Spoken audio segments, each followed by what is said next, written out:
Hello there and welcome to History for Lunatics. I'm so glad you're here tonight.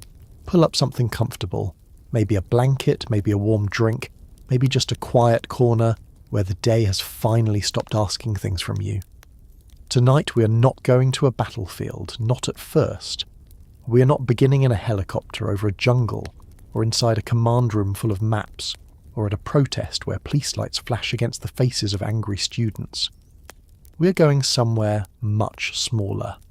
A kitchen table in Ohio, a dorm room in Michigan, a draft board office in New Jersey, a bedroom in California where a young man is staring at a letter he has not yet opened because he already knows, in some deep part of himself, what kind of letter it is.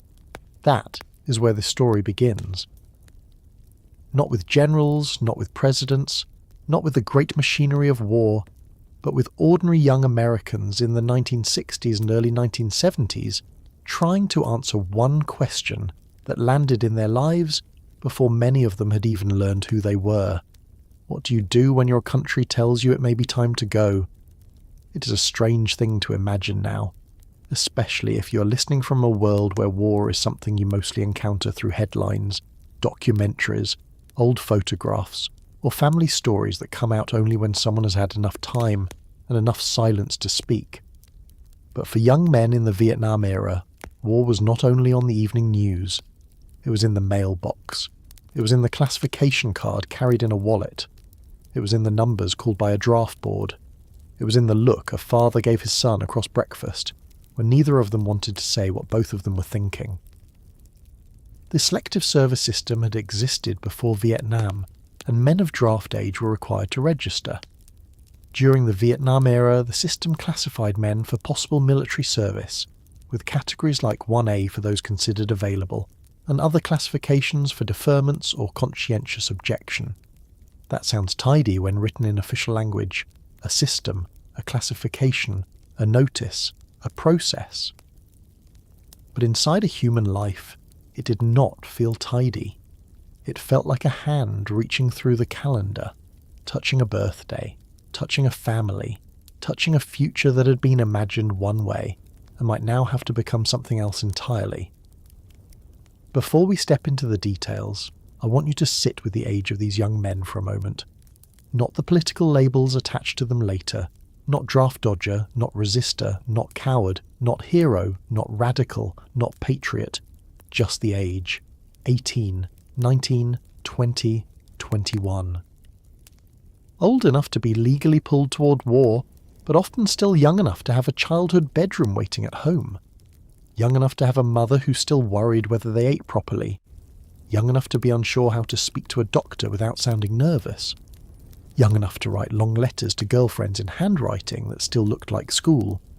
Some had steady jobs, some were college students, some were apprentices, farm boys, factory workers, musicians, football players, mechanics, ministers' sons, sons of veterans, sons of immigrants, sons of families that had never asked very much from history except to be left alone.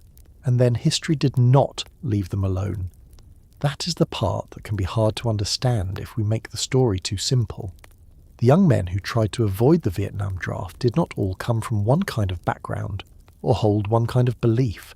Some opposed the war completely and believed it was immoral. Some were afraid of dying. Some were afraid of killing. Some did not know what they believed until the notice came closer. Some looked for a student deferment because everyone around them said that was what a smart young man did. Some went to doctors hoping a bad knee, asthma, poor eyesight, anxiety or an old injury might keep them home. Some joined the National Guard or the Reserves, believing that service there might reduce the chance of being sent to Vietnam. Some married early. Some considered having children earlier than they otherwise would have. Some learned the language of regulations the way another generation might learn the language of job applications. Some crossed into Canada. Some burned draft cards in public. Some refused induction and accepted prison. Some simply disappeared into the confusing margins of a country large enough to hide in for a while, though never quite large enough to stop looking over your shoulder. This story is not about one clean path out of the draft. There was no single path. There were many, and each one carried a cost. Some costs were legal, some were moral, some were private and lasted for decades.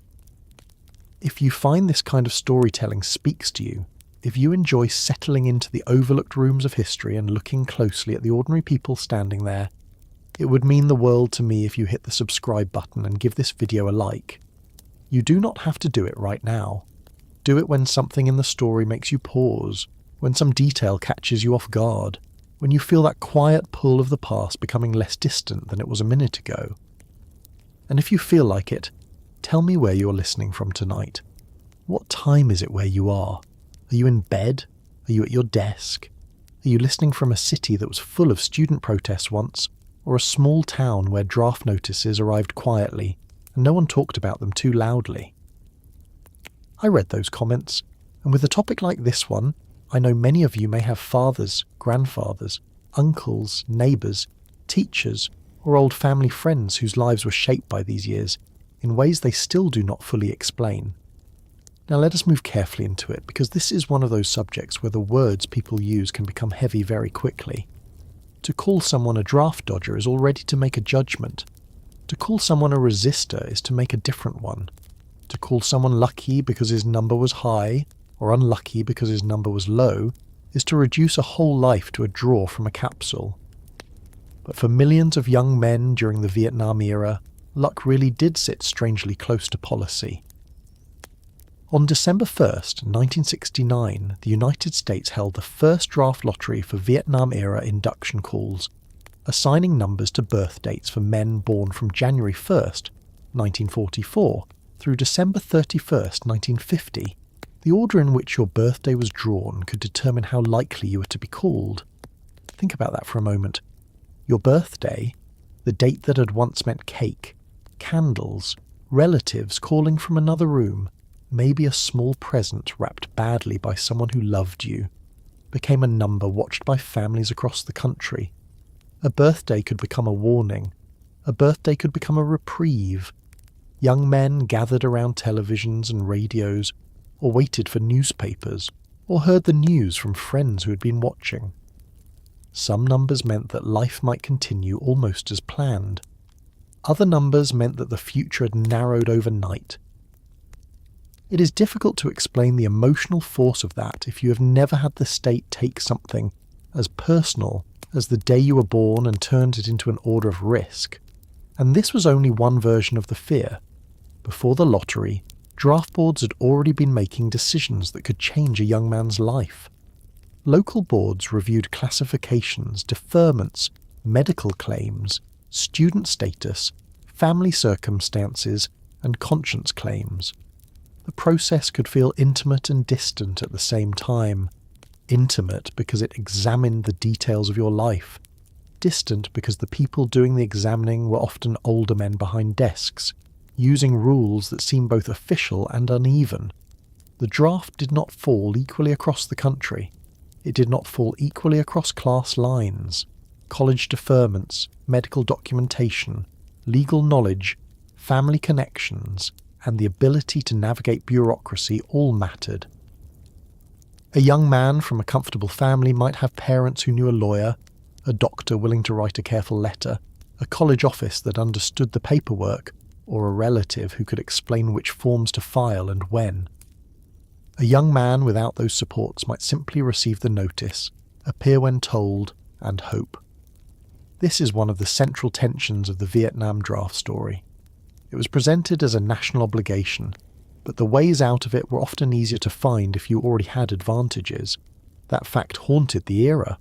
It shaped resentment among those who went, guilt among those who did not, anger among those who watched the system operate, and bitterness that did not vanish when the war ended. Still, we have to be careful not to flatten every avoidance attempt into selfishness, or every refusal into nobility. Human beings are rarely that simple, especially when they are scared, and fear was present in nearly every room this story enters. Fear of being sent to a war many did not understand, fear of disappointing a father who had served in World War II or Korea, fear of being called a coward by neighbours, fear of prison, fear of exile, fear of coming home changed, fear of not coming home at all.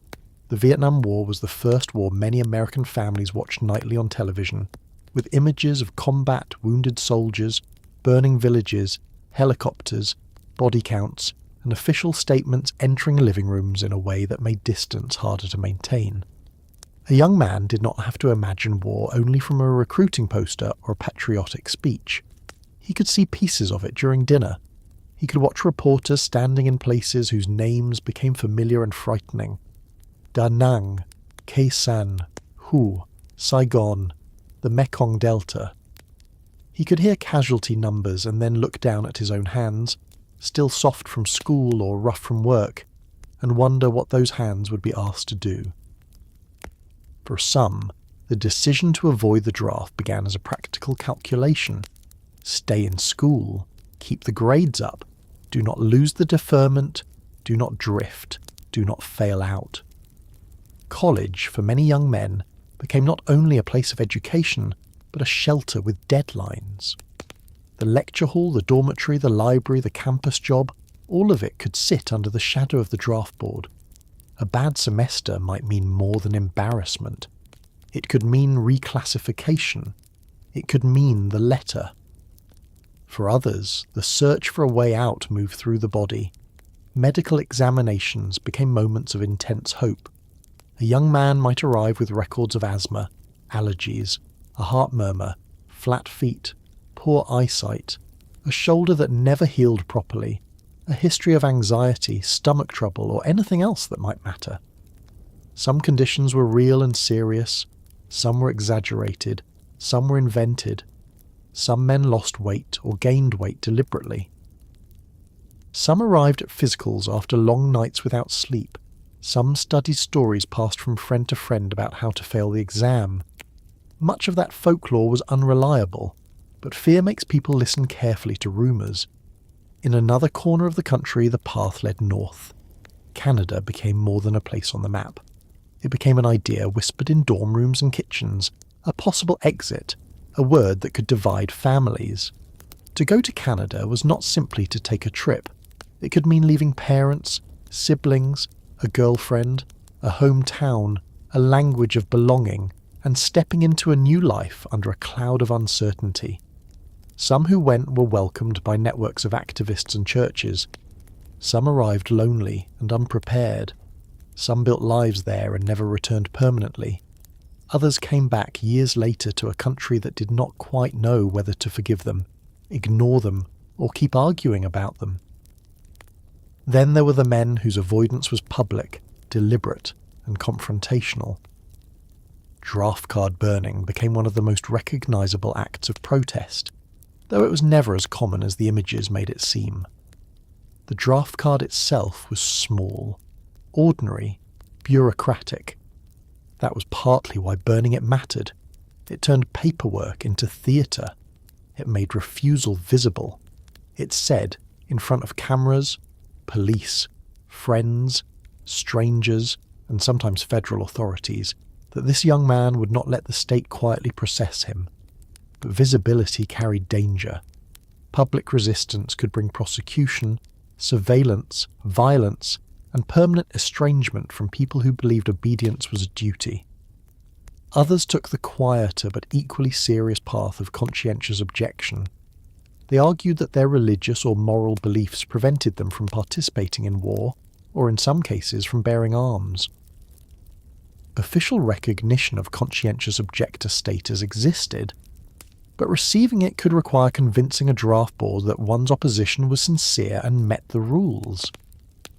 Imagine having to explain the deepest part of your conscience to a panel that might suspect you were only afraid. Imagine trying to sound honest but not rehearsed, firm but not arrogant, morally serious but not political in the wrong way. For some young men, the struggle against the draft became the first truly adult act of their lives. Not because they were necessarily right in every case, but because they were forced to choose under pressure. That is what makes this history so difficult and so human.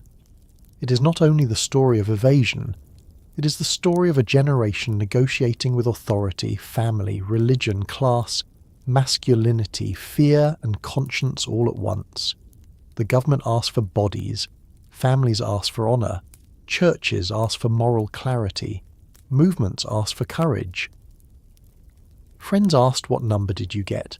Girlfriends asked, what happens to us? Employers asked whether you would still be around. Fathers sometimes said little because they did not know how to speak across the distance between their war and this one. Mothers sometimes said even less because to say everything they felt would have broken the room open. And the young men themselves often stood in the middle of all of it, trying not to look as young as they were. There is a photograph you can probably imagine even if you have never seen the exact one. A young man in a plain shirt, hair a little longer than his father likes, standing near a mailbox or sitting on a bed, holding a government envelope. The paper is not dramatic. It is not stained, not smoking, not marked by anything theatrical. It is just paper. That is what makes it frightening.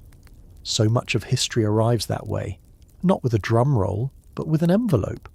Not with a speech, but with a form.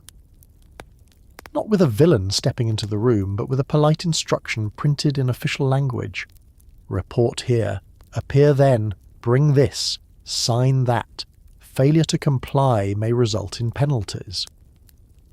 The machinery of the draft did not need to shout. It had addresses. It had files. It had dates.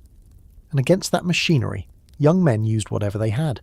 A student ID, a doctor's note, a minister's letter, a bus ticket, a border crossing, a court statement, a burned card, a silence, a lie, a prayer, a number high enough to let them sleep, a number low enough to make sleep nearly impossible.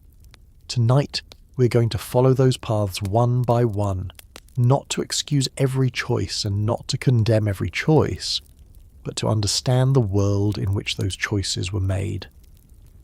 We will begin with the piece of paper that made the war personal, the induction notice and the draft classification that could turn an ordinary week into the week a young man started measuring his life differently. We will move into the lottery, where birthdays became numbers and numbers became fate. We will step onto college campuses where deferments offered safety, but also exposed class divisions that many Americans could no longer ignore. We will sit in doctors' offices and examination rooms where bodies become arguments. We will travel north toward Canada with young men carrying suitcases, guilt, relief, and fear in equal measure. We will stand near protest fires where draft cards burned and cameras watched. We will listen to those who refused not because they had found a loophole, but because they believed cooperation itself would make them guilty. And through all of it, we will keep returning to the ordinary rooms where history did its quietest work. The kitchen table, the bedroom, the local office, the church basement, the car parked outside a draft board while a young man tried to steady his breathing before going in. So, settle in. Let the room around you become quiet if it can. The story does not begin with a battle. It begins with a young man walking home, or opening a mailbox, or hearing his mother call from the front room that something has arrived for him.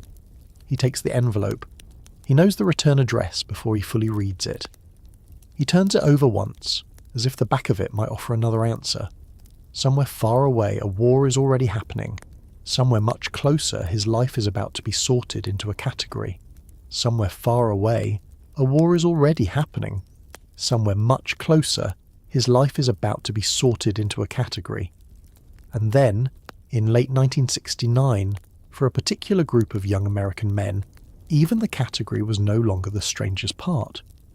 The strangest part was that the government took the calendar itself, every ordinary day of the year, every birthday that had once belonged to cakes, school forms, family photographs, and candles blown out too quickly, and placed those dates into capsules. Then the capsules were placed into a container. Then one by one, in front of cameras, officials drew them out and gave each day a number. On December 1st, 1969, at Selective Service National Headquarters in Washington, D.C., the United States held its first draft lottery since World War II, assigning order of call numbers for men born between January 1st, 1944 and December 31st, 1950.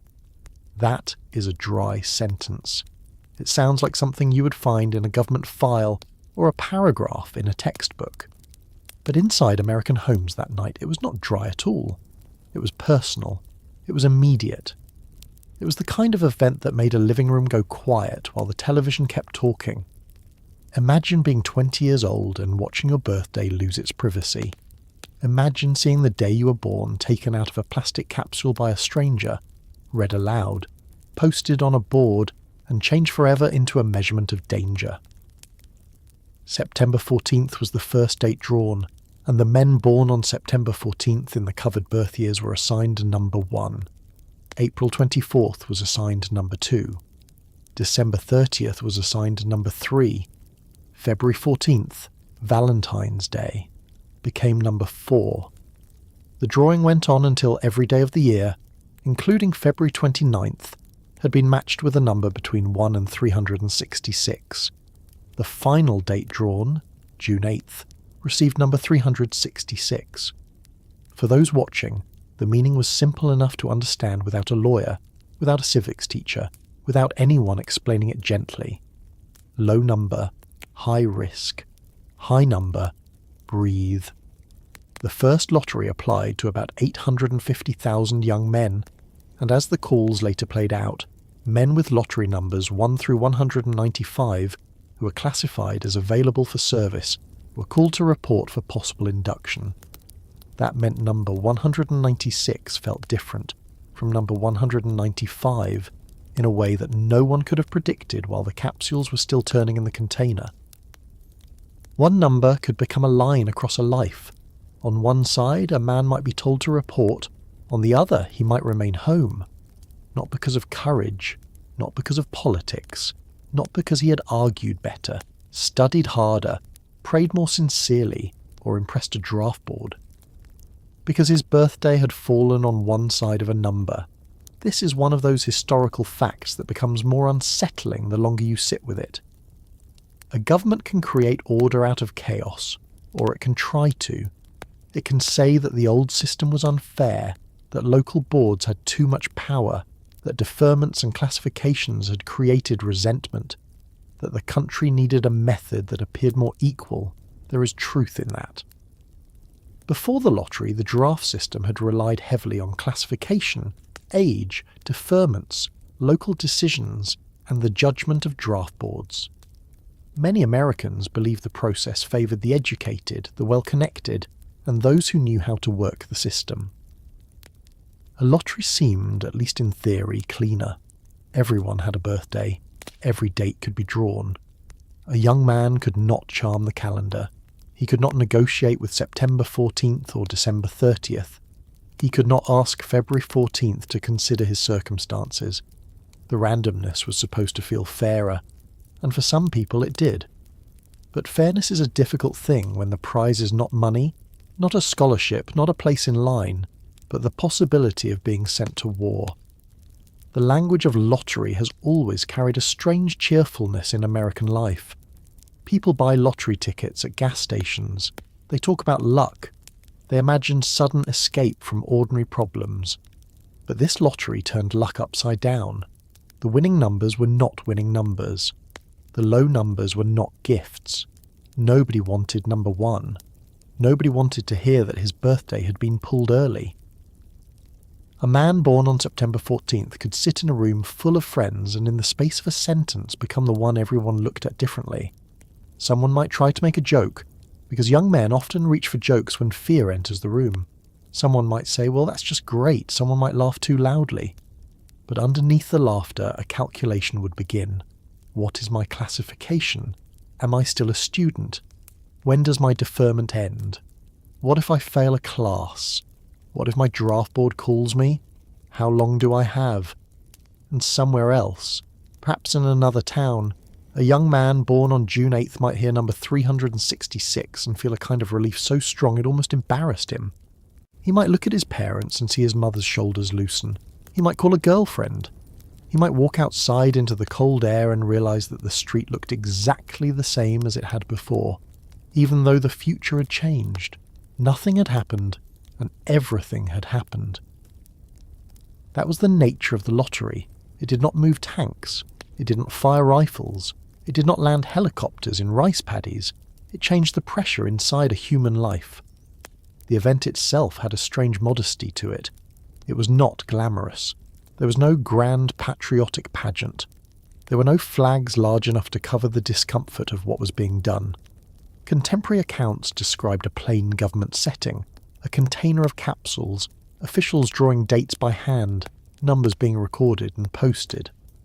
The first capsule was drawn by Representative Alexander Perney of New York, a member of the House Armed Services Committee, and inside it was September 14th.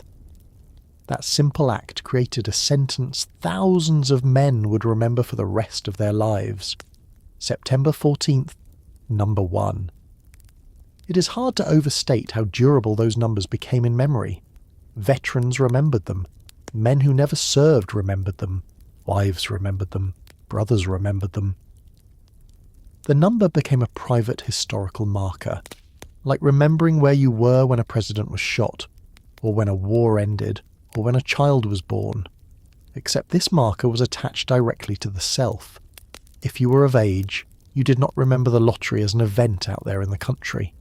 You remembered where your birthday landed. You remembered the feeling in the room when it happened. You remembered whether people avoided your eyes or slapped your back. You remembered whether your father said anything. You remembered the first person you called. You remembered whether relief came first or guilt did. The guilt is important, and it is easy to miss if we talk only about those who are trying to dodge the draft. A high number could feel like salvation, but it could also feel dirty.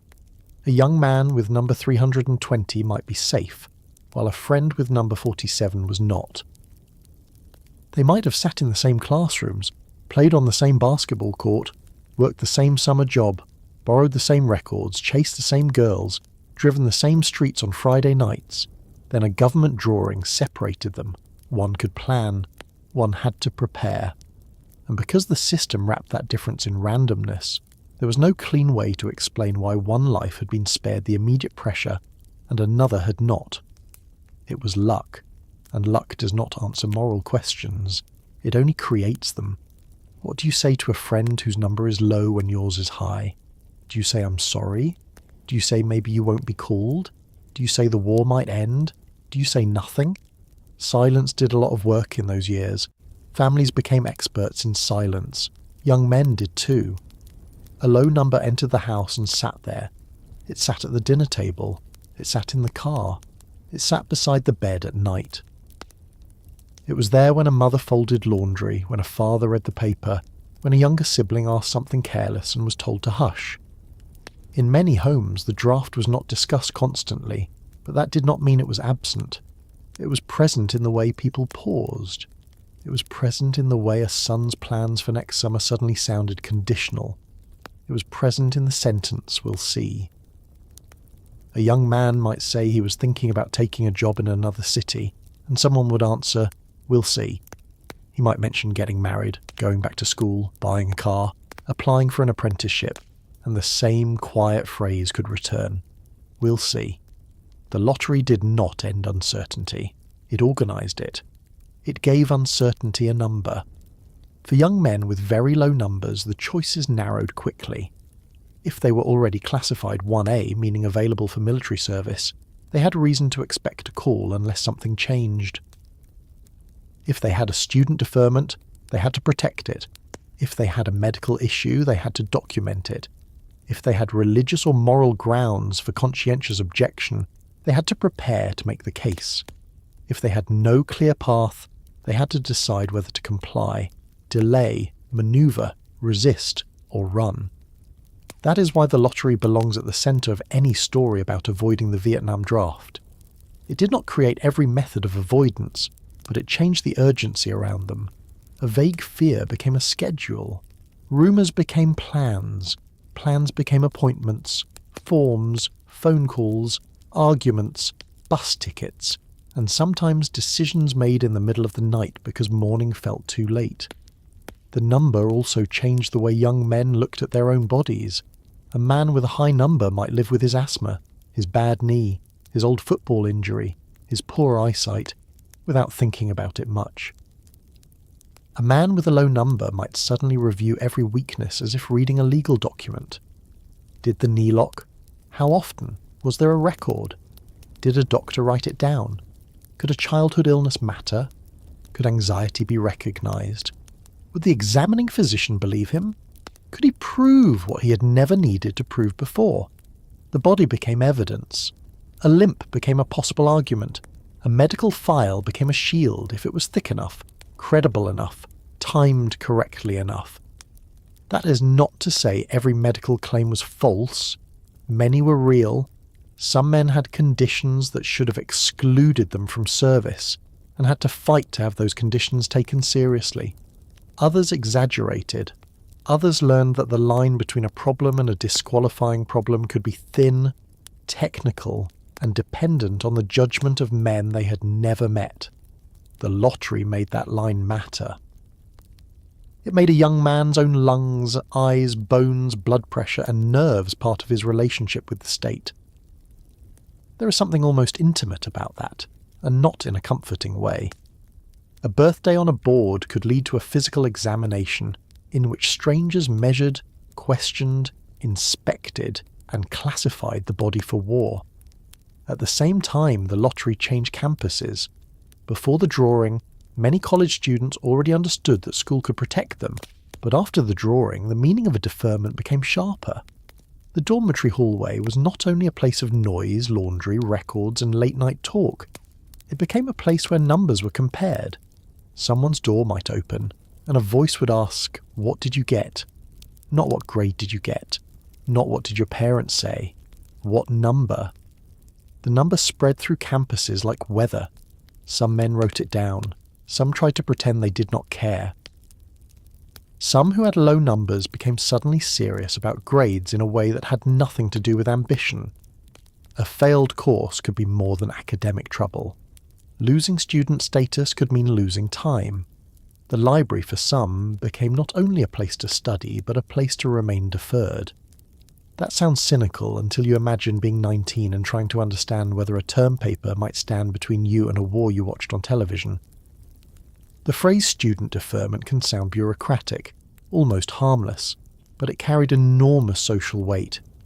It meant that college attendance could delay or prevent induction, and because college attendance itself was shaped by money, class, race, family expectations, and opportunity, deferments exposed a deep fracture in the system. The lottery was meant to make the draft feel more equal, but it did not erase the inequalities already present.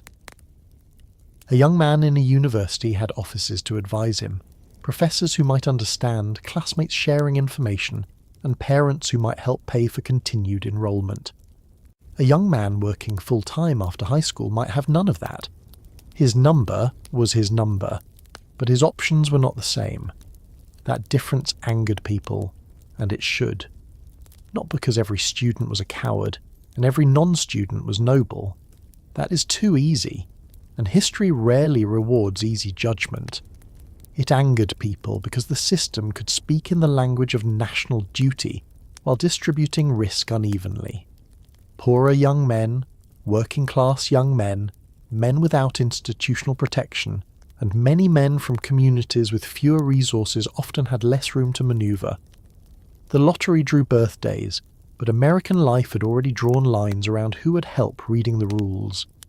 Listen to how small the unit of fate became. A date. September 14th, April 24th, December 30th, June 8th. These are not political categories. They are not moral identities. They are days. Someone born on December the 30th received number 3 in the 1969 lottery, one of the lowest numbers on the entire board, while someone born on December 31st received number 100. Still not safe in the 1970 call-up, but very different in immediate pressure. The selective service table preserves those numbers with the clean indifference of a spreadsheet. January 1st was 305. February 14th was 4. July 8th was 50. September 14th was 1. October 24th was 195. The final number reached for possible induction in that first group. It is the neatness that feels almost cruel. The table does not tremble. The numbers sit where they sit. Human beings are the ones who tremble. A father might scan the newspaper looking for his son's birthday, finger moving down columns, trying not to move too quickly. A mother might ask him to check again. A girlfriend might already know because someone called from campus. A young man might not want to look and then have to look because not knowing was worse. In some homes, the number came with immediate noise, anger, swearing. A chair pushed back from the table. In others, it landed softly, which can be worse. A low number could make the whole house careful. People began speaking as if one wrong word might set something in motion. The unfairness of the drawing itself soon became part of the story. Statisticians later argued that the 1969 procedure had not mixed the capsules thoroughly enough, and dates later in the year, especially in November and December, ended up disproportionately likely to receive lower numbers. CBS summarised the problem years later by noting that statisticians said birth dates near the end of the year had been clustered toward the top of the bin, increasing their chance of being drawn early. That detail matters because the lottery had been presented as randomness made visible. It was supposed to reduce suspicion. Yet the very method meant to feel fair produced its own doubts. Think of the young man born in December who received a low number and then read that the capsules may not have been mixed properly. What does that do to a person? It is one thing to face bad luck. It is another to wonder whether your bad luck came from poor handling by officials who would not be the ones carrying a rifle. The government did adjust later procedures, but that did not help the men whose numbers had already been drawn in 1969. History often corrects systems after people have already lived inside the mistake. The correction goes into a file. The experience stays in a body. There is a temptation to imagine lottery night as one unified national scene. Everyone gathered around television sets, everyone holding breath at the same time. Some did, many did not. America in 1969 was too uneven for one image. Some young men were in dorm rooms crowded around a television with bad reception and cigarette smoke hanging in the air. Some were working shifts and heard later. Some were already in uniform. Some were too young to be in that first lottery, but watched older brothers and learned what fear might look like when their turn came. Some families read the list in the next day's newspaper. Some communities talked openly. Others folded the news into private worry. In small towns, people knew which boys had low numbers. In cities, a young man could be surrounded by strangers and still feel exposed. Numbers became part of conversation, but not always in the same tone. Among anti-war students, a low number might intensify political commitment. Among families with strong military traditions, it might be framed as duty. Among young men unsure what they believed, it might produce confusion so complete that they borrowed language from whoever was closest: a professor, a father, a minister. A girlfriend, a recruiter, a protest organizer, a doctor. The number did not tell them what to believe. It forced belief to matter sooner. For some men, that pressure became a test of masculinity. The Vietnam era did not invent the idea that a man proved himself through military service, but it placed that idea under unusual strain. Fathers who had served in World War II often carried a memory of war wrapped in sacrifice and victory, however painful the reality had been. Vietnam did not offer the same clarity. Young men heard older relatives speak of duty, but they also watched news reports that made the war appear confusing, destructive, and politically contested. To refuse might be seen as cowardice. To comply might feel like surrendering moral judgment. To look for a deferment might feel practical one day and shameful the next. A low lottery number could turn a young man's private uncertainty into a public question. What kind of man are you? The cruelty of that question was that every answer could cost something. Go, and you might lose your life or part of yourself. Refuse, and you might lose standing, freedom, family approval, or the right to return easily to the life you knew. Maneuver through deferments and medical claims, and you might survive with a private doubt that followed you for years. Even relief had a shadow. That is one of the hardest parts of this history to hold honestly. Many men were glad not to go. Of course they were. A person can oppose a war and still feel fear. A person can support his country and still not want to die. A person can accept a deferment and still feel uneasy when another man goes in his place. The draft forced people into moral arithmetic that ordinary life had not prepared them to do. The lottery made the arithmetic visible. It wrote risk in numbers and then let everyone compare. A man with 32 and a man with 305 were no longer standing in the same weather. The one with 305 could still protest the war, still feel anger, still worry about friends, but his own immediate danger had changed. The one with 32 had to wake up inside that number every morning. It could be the first thing he thought about and the last thing he pushed away before sleep. I want to pause over the ordinary sound of the number itself.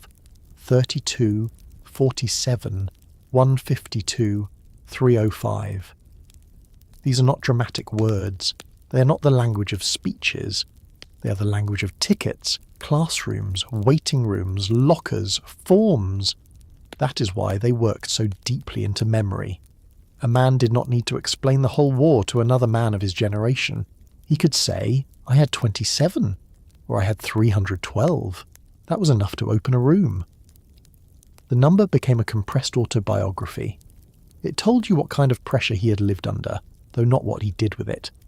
It told you whether the draft had moved close enough to touch him. It did not tell you whether he was brave, afraid, principled, lucky, ashamed, angry, or relieved. For that, you had to listen longer, and many people did not listen longer. America after Vietnam became full of shorthand. Draft dodger, veteran, protester, resistor, coward, victim, patriot, traitor. Each label did what labels do. It made a complicated person easier to handle. But on lottery night, before the labels hardened, there were just young men and numbers. Some of them had never attended a protest. Some had never thought deeply about foreign policy. Some could not have found Vietnam on a map a few years earlier. Some had grown up believing that if the country called, you went. Some still believed that after their number was drawn, others began to question everything. There is a real historical lesson there, and it is not a comfortable one. People often discover their deepest convictions under pressure, but pressure does not always produce noble clarity. Sometimes it produces panic. Sometimes it produces self-protection. Sometimes it produces courage. Sometimes it produces paperwork. The lottery did not create the anti-war movement, but it changed the personal stakes of politics. When the war is distant, a young man can hold opinions. When the war has his birthday, opinions start asking for proof. The drawing also changed the emotional life of parents. This story is often told through sons, as it should be in many ways, because they were the ones classified and called. But the parents watched too. Mothers who had kept baby books now watched those same birth dates placed in a national order of risk. Fathers who had marked birthdays on calendars now saw the calendar turned into a draft tool. A birthday is one of the first facts a parent learns about a child.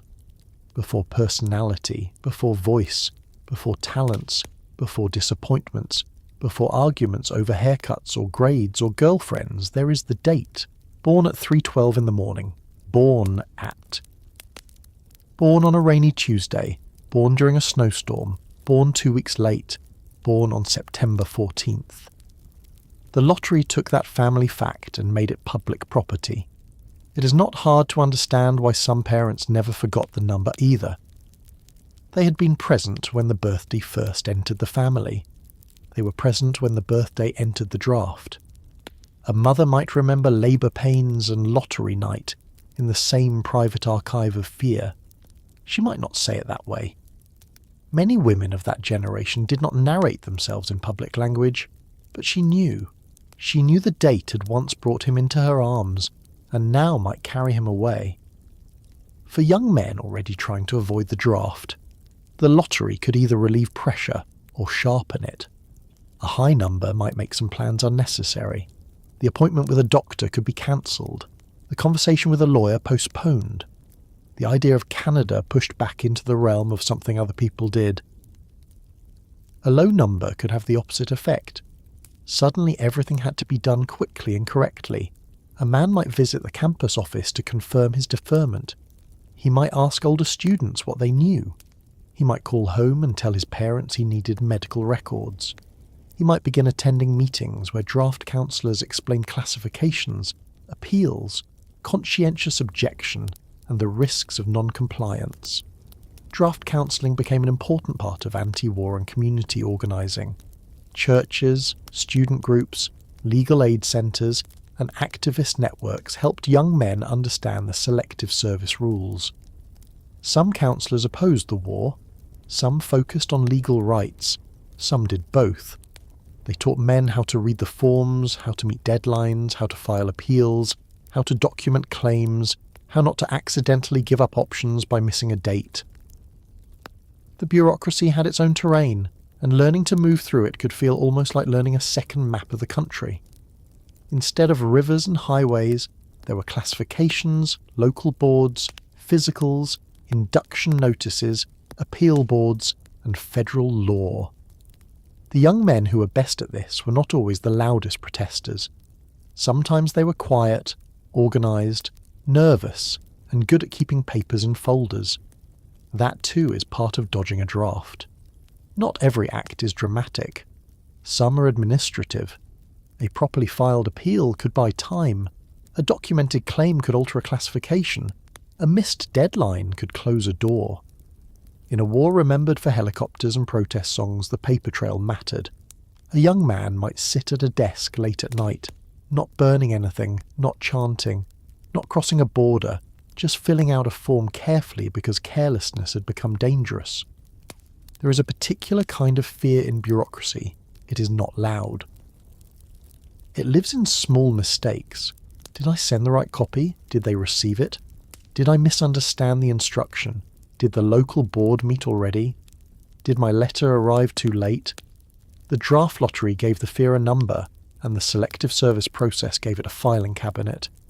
Yet even with all this pressure, life did not stop. This may be the most human detail of all. Young men with low numbers still went to movies. They still drank beer.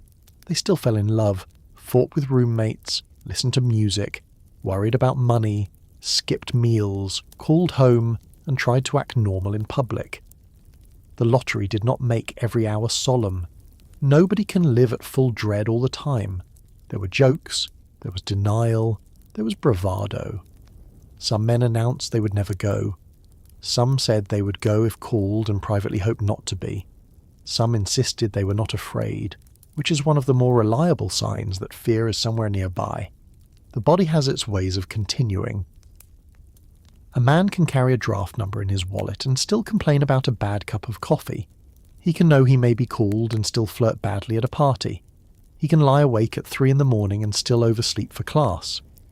That ordinary continuation does not make the fear less real. It makes it more real. History rarely happens in clean emotional blocks. It leaks into errands, meals, jokes, weather, homework, and the sound of the phone ringing. By early 1970, the lottery numbers were no longer fresh news. They had become part of planning. Men under the cutoff watched the call-up process. Men over it adjusted to relief. Those just above the line understood how close they had come. The number 195 became one of those strange boundaries that only a specific historical moment can create. Below it, danger. Above it, safety. At least for that year and that group. But no one could know that boundary with certainty at the beginning. A man with 210 might worry. A man with 180 might hope the war would slow down, that the monthly calls would not reach him, that some policy would change. Waiting became its own experience. Not going yet was not the same as being safe. The draft could turn a season into a corridor. Each month you moved a little farther along it, listening for footsteps behind you. What makes the lottery especially important in the story of draft avoidance is that it forced many young men to decide how much of their future they were willing to reorganise around not going. Before the number, A man might say, "I'll see what happens." After a low number, seeing what happens could feel reckless. Should he stay in school even if he wanted to quit? Should he switch programs to maintain status? Should he marry? Should he apply for conscientious objector status, even if he worried the board would reject him? Should he visit a doctor? Should he join a reserve component if he could find a place? Should he leave the country? Should he accept induction and hope to survive? Each option had its own moral weather. Staying in school could look responsible or evasive. Seeking medical disqualification could be honest or manipulative. Going to Canada could be conscience or fear or both. Burning a draft card could be courage or performance or both. Reporting for service could be duty or resignation or both. Human motives do not line up neatly because people do not line up neatly. The lottery number did not simplify those motives. It exposed them. It made young men look at themselves and ask questions that many older adults had the luxury of answering only in theory. What do I owe the government? What do I owe my family? What do I owe myself? What do I owe strangers in Vietnam? What do I owe the men who will go if I do not? What does courage look like when every available choice can be called cowardice by someone? These were not questions a 19-year-old could answer once and be finished with. They returned. They returned while walking across campus. They returned while standing in a medical office. They returned while listening to a father talk about honour. They returned while watching footage from the war. They returned in Canada, in prison, in uniform, in marriage, in silence. And sometimes 50 years later, when someone at a reunion asked, "What was your number?" There is something almost unbearably small about the object at the centre of it all. A capsule, a slip of paper, a birthday printed or written on it. If you held it in your hand, it would weigh nearly nothing. Yet for the men watching, the capsule could carry years. It could carry a marriage delayed, a degree completed, a border crossed, a body wounded, a friendship changed, a family argument that never healed, a private relief never admitted aloud. Governments often operate through objects that look too small for what they do. A stamp, a form, a card, a notice, a capsule. That night in 1969, the small object did what small government objects often do. It travelled farther than anyone in the room could see. It entered kitchens, dormitories, churches, bars, barracks, bedrooms and draft counselling offices. It entered memory. It entered the stories men later told or refused to tell. As the numbers settled into American life, the next set of questions gathered around the young men who had one of the most common protections available: college. Student deferments had existed before the lottery, but now the number gave them a new urgency. A campus could feel like a shelter, but it was not a shelter open equally to everyone, and it was never completely secure. Grades mattered. Enrollment mattered. Paperwork mattered. Money mattered.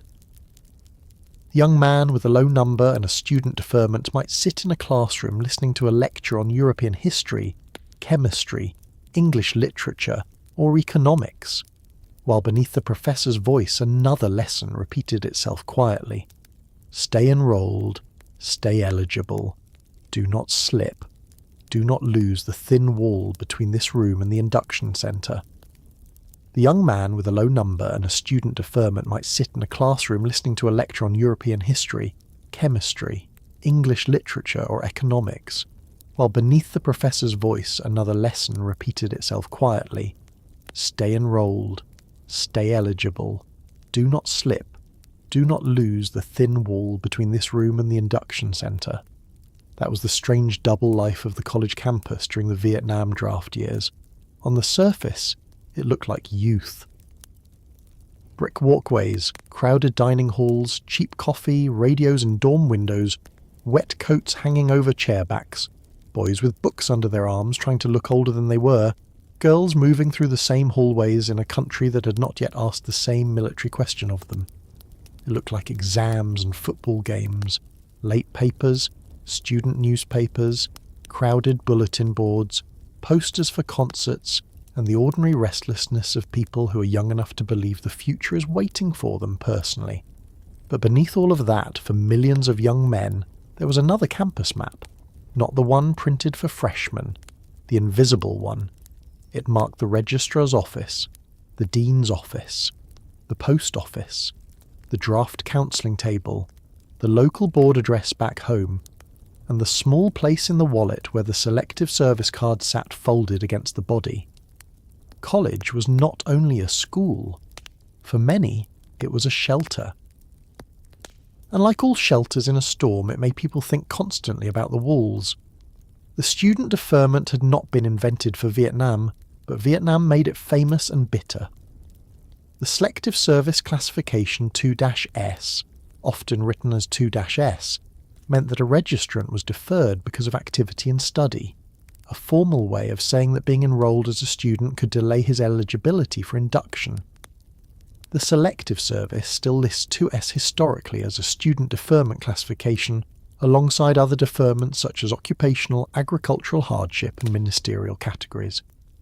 In the cold language of administration, this was one box among many. In the life of a 19-year-old, it could be the difference between walking across a campus in October and reporting to an induction centre in December. The deferment did not always mean safety forever. It often meant delay. It meant time. And time, during the Vietnam era, was not a small thing. Time could mean finishing a degree before being called. Time could mean the war winding down. Time could mean a policy change. Time could mean turning 26. Time could mean finding another path. Time could mean simply not being on the bus that year. Think about what that did to ordinary college life. A grade was no longer only a grade. It could become evidence that you were satisfactorily pursuing a course of instruction. A semester was no longer just a semester. It was a protected interval. A letter from the registrar was not just paperwork. It was proof that the barrier still held. If a student received notice from his draft board, he might walk quickly to an administrative office and ask for certification of enrolment, trying to sound calm while his hands were damp. He might stand in a hallway with other young men who were doing the same thing, each of them pretending not to measure the others. The office worker behind the desk might have processed so many of these forms that her voice had become practiced and flat. Name, date of birth, local board number, full-time status, expected graduation. The student might answer as if taking an exam because in a way he was. This was not the kind of exam you could study for in the library. This was the examination of whether your life, as currently arranged, still qualified you to remain outside the draft's immediate reach. Rules changed over time, and that uncertainty mattered. During the Korean War period, the Selective Service had developed policies granting deferments to college students under certain academic standards, and by the Vietnam years, student deferments had become one of the most visible and controversial features of the entire draft system. A University of Michigan history exhibit notes that the policy of granting deferments to college students began in the Korean War era, initially tied to academic ranking, and then became part of the broader Cold War draft structure inherited by the Vietnam period. By the mid-1960s, as American troop levels in Vietnam rose, the campus became more than a place where the war was debated. It became one of the places where the war was avoided. That is not an accusation. It is a historical fact, and a deeply uncomfortable one. A young man with tuition money, family support, adequate grades, and access to a college could often delay the draft. A young man who went to work after high school could not walk into a factory supervisor's office and receive the same kind of protection simply because he was 19 and frightened. This is where the story becomes morally tangled. Plenty of students were sincere opponents of the war. Some were brave, thoughtful, and willing to risk arrest or prison. Some organised teach-ins, marched, argued with administrators, read government reports, wrote articles, and tried to understand what their country was doing in Southeast Asia. But many also benefited from a deferment system that protected them, while other young men, often with fewer resources, faced induction. Those two truths can sit in the same room. They have to. A student could oppose the war and still be protected by a privilege he did not create but did accept. A working-class draftee could support the war or oppose it and still have fewer exits. The draft didn't ask only what a person believed. It asked what a person had access to. Money, college admission, a doctor, a lawyer, parents who understood institutions, the language to write an appeal, the confidence to challenge a classification, the time to wait on hold, write letters, gather records, and argue with a board.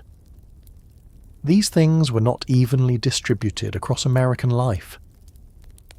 By the late 1960s, this inequality was not hidden. It was talked about in dorm rooms, congressional hearings, newspapers, living rooms, and military families. Scholars and critics later described the burden of the Vietnam draft as falling more heavily on lower-income and working-class young men, partly because they were less likely to attend college or qualify for occupational deferments. A study summarised in JSTOR's listing of the burden of the draft, the Vietnam years, states plainly that lower-class youths had a greater likelihood of being classified 1A because they were less likely to be in college or eligible for occupational deferments. That sentence is simple, but it carries a great deal.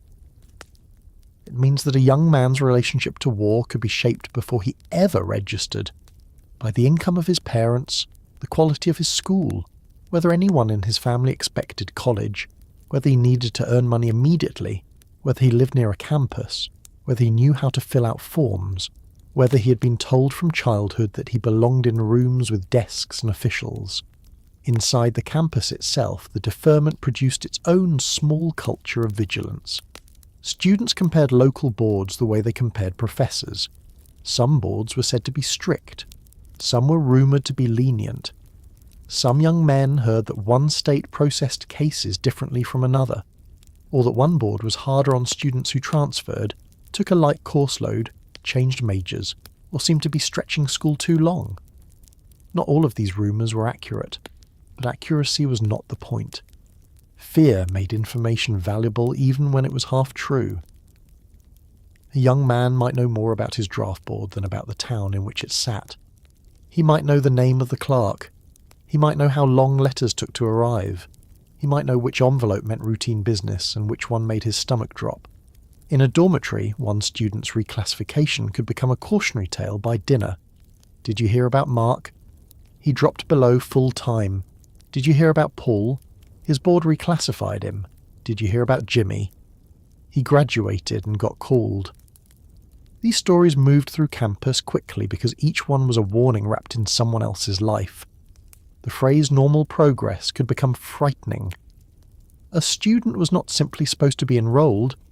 He had to appear to be moving steadily through a course of study. A later regulatory description from selective service materials explained undergraduate deferment in terms of full-time study, credit toward a degree, satisfactory progress, and age limits such as not having reached the 24th birthday. These details sound reasonable when read calmly. Of course, a deferment would require actual study. Of course, a student could not remain in school forever, drifting from class to class while others went to war. But imagine the pressure that placed on a young man who was not especially academic, or who was depressed, or who had chosen the wrong major, or who simply needed more time to grow up. Before Vietnam, failing chemistry might mean changing majors or disappointing a parent. During Vietnam, it might mean losing protection. A bad semester could feel like a trapdoor. This changed the emotional meaning of college ambition. Some young men worked hard because they loved ideas, wanted careers, or felt the old pull of achievement. Others worked hard because the transcript had become a defensive document. They did not have the luxury of laziness. A professor handing back a poor exam might not fully understand what that red mark meant to the student receiving it. Or perhaps the professor understood too well, because by the late 1960s many faculty members knew exactly what was happening. Some were sympathetic, some were impatient, some believed students were hiding behind classrooms, some believed the university had become one of the few places where young men could preserve conscience and life in a morally broken war. The same campus could hold all those views at once. That is part of why the air was so charged. It was not only politics, it was paperwork, fear, guilt, and resentment passing one another in the hallway. Parents felt it too, often in ways they didn't say directly. The middle-class father might have once pushed his son toward college for familiar reasons. Status, a profession, a better life. The old American promise that education lifted the family forward. Now the encouragement had another layer. Stay in school, keep your grades up, don't fool around, don't give them a reason. The father might not say them clearly. He did not have to. The son knew who them meant. The draft board, the army, the war. A mother might mail money for books with a note reminding him to take care of himself. But beneath the ordinary words was a second message. Remain where you are. Stay in the world where books can still protect you. Younger siblings might hear fragments and misunderstand. Why does he have to stay in college? Why can't he come home? Why is everyone upset about one failed class? The family could become organised around the maintenance of a deferment, quietly, without ever formally admitting that this was what they were doing. For families without college money, the bitterness could be sharp. Imagine two boys from the same high school. One goes to a university, one takes a job at a garage, a mill, a warehouse, a farm, a store. They had once sat in the same cafeteria. They might have played on the same team. Their mothers might know each other. Then the draft reaches them differently. The college boy receives a 2S. The working boy receives 1A. The college boy comes home at Thanksgiving with longer hair and opinions about imperialism. The working boy may already be thinking about basic training. It is not hard to see how anger could grow there. Not because the student necessarily caused the injustice, but because he visibly benefited from it. The language of equality became hard to believe when the path to safety ran through tuition bills and admissions offices. And yet, inside the student's own mind, safety could feel uneasy rather than secure. A deferment was not the same as innocence. Some students understood very clearly that they were being spared while others were not. This awareness could produce activism. It could also produce defensiveness, silence, or a frantic need to prove that their opposition to the war was more than self-interest. A student with a deferment might march against the draft and still fear being accused of protesting, only because he personally did not want to go.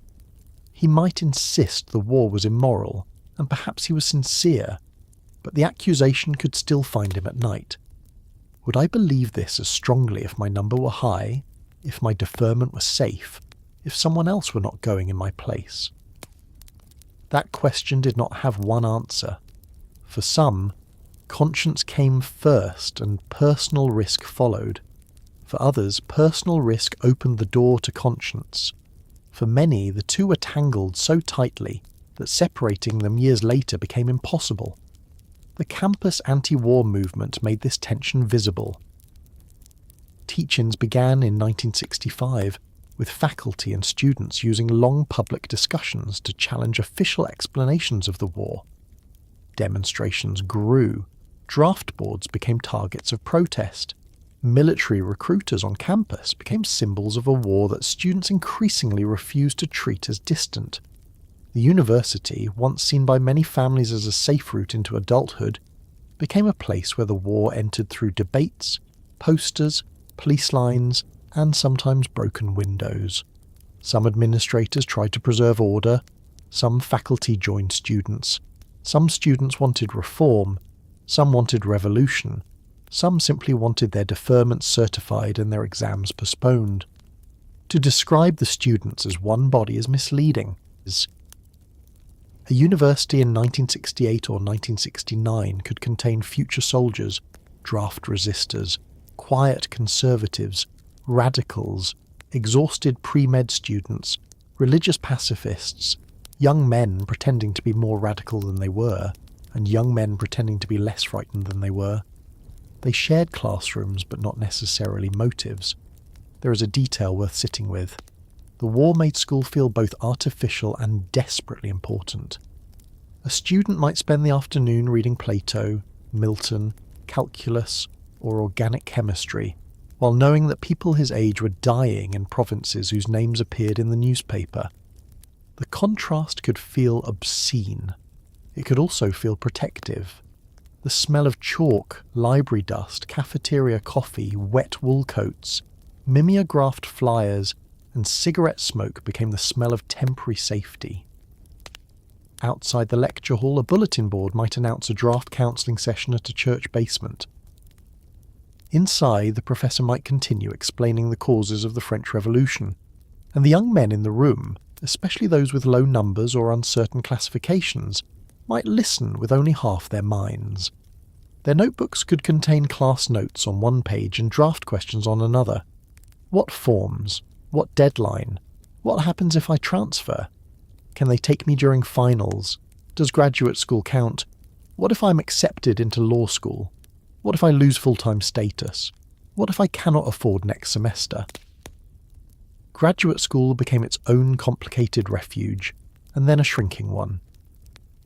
Until the late 1960s, graduate deferments had protected many students, but the 1967 changes reduced graduate deferments dramatically, except in certain fields such as medicine and related areas. Marquette Law School's historical discussion of conscription notes that one purpose of the 1967 Act was to reduce the number of graduate programs eligible for student deferments, while undergraduate student deferments remained a central feature of the Cold War draft for a time. That meant a young man who had imagined simply continuing from college into graduate study could no longer assume the same shelter would follow him. The ladder had missing rungs. Some fields still offered protection because the government wanted doctors, dentists, veterinarians, or other specialists. Other fields did not. Suddenly, the choice of profession could look different. Was a young man drawn to medicine because of service, family expectation, intellectual interest, status, or the fact that medical study might delay induction? Again, motives tangled. History is full of people doing one thing for 5 reasons, and later remembering only the most respectable one. The draft also shaped college enrollment itself. Economists David Card and Thomas Lemieux later argued that the availability of college deferments during much of the Vietnam War created incentives for men to attend or remain in college, and their study connected the rise and later fall in male college attendance around the period to draft avoidance behaviour. That does not mean every man on campus was there to avoid Vietnam. It means the draft changed the calculation. A young man who might have taken a job first decided to enroll. A student who might have dropped out stayed. A family that might not have stretched for tuition found a way for another year. A young man who did not know what he wanted to study suddenly discovered that not knowing was safer if done inside an accredited institution. The university absorbed some of that fear and converted it into enrollment numbers, crowded classrooms, and young men who looked academically committed from a distance, but were sometimes holding on for reasons no transcript could show. There is an odd sadness in imagining those classrooms. So much youth and so much calculation. A student sits by the window in a lecture hall. Outside, leaves move across the campus lawn. Someone nearby is whispering about a party. The professor writes on the board. The student's notebook is open, but inside his jacket pocket is the card that gives the room its hidden meaning. Without that classification, he might not be there at all. Or he might be there as the person he thought he was going to become, rather than as someone waiting out the government. He looks like a student. He is a student. But he is also a registrant, a number, a file, a body provisionally left alone because the system has accepted his current explanation for why he should not yet be taken. The word yet mattered. Student deferment often postponed the question rather than removed it. Graduation, normally a celebration, could become dangerous. Families might gather with cameras and flowers, proud of the degree, while the graduate himself felt the protection falling away. A diploma could be both achievement and exposure. The day after commencement did not always feel like freedom. For some, it felt like stepping out from under a roof into weather that had been waiting. Friends with high lottery numbers might talk about jobs and apartments. Friends with low numbers might talk to draft counsellors. Parents might say they were proud, and they were, but pride could be mixed with dread. The university had done what it could do. It had held him for 4 years. Now the file could move again. By 1971, the old world of undergraduate student deferments began to close. President Richard Nixon signed new draft legislation on September 28, 1971, and contemporary reporting in the Harvard Crimson stated that the current freshman class and later classes would be classified EA rather than automatically receiving the IIS student deferment, while upperclassmen could keep deferments if they continued full-time study and met the requirements. Selective service teaching materials also describe 1971 as a period when student, fatherhood, occupational and agricultural deferments were phased out as deferment policies were standardized. By then, American policy was already moving toward the end of conscription and an all-volunteer force, but the change came after years in which the campus had served as one of the most visible shelters from the draft. The phase-out did not erase what had happened. It simply changed which young men could still use that shelter and which ones arrived too late. For freshmen entering under the new rules, college no longer carried the same promise.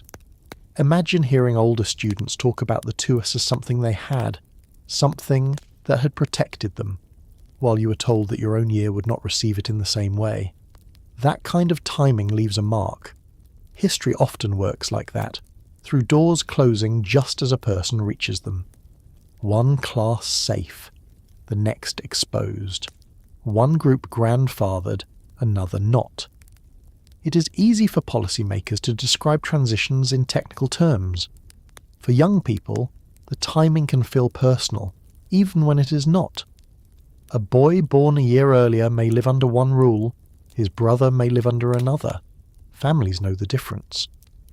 The deferment story also complicates the image of the draft dodger as someone always hiding in shadows, breaking laws or running for the border.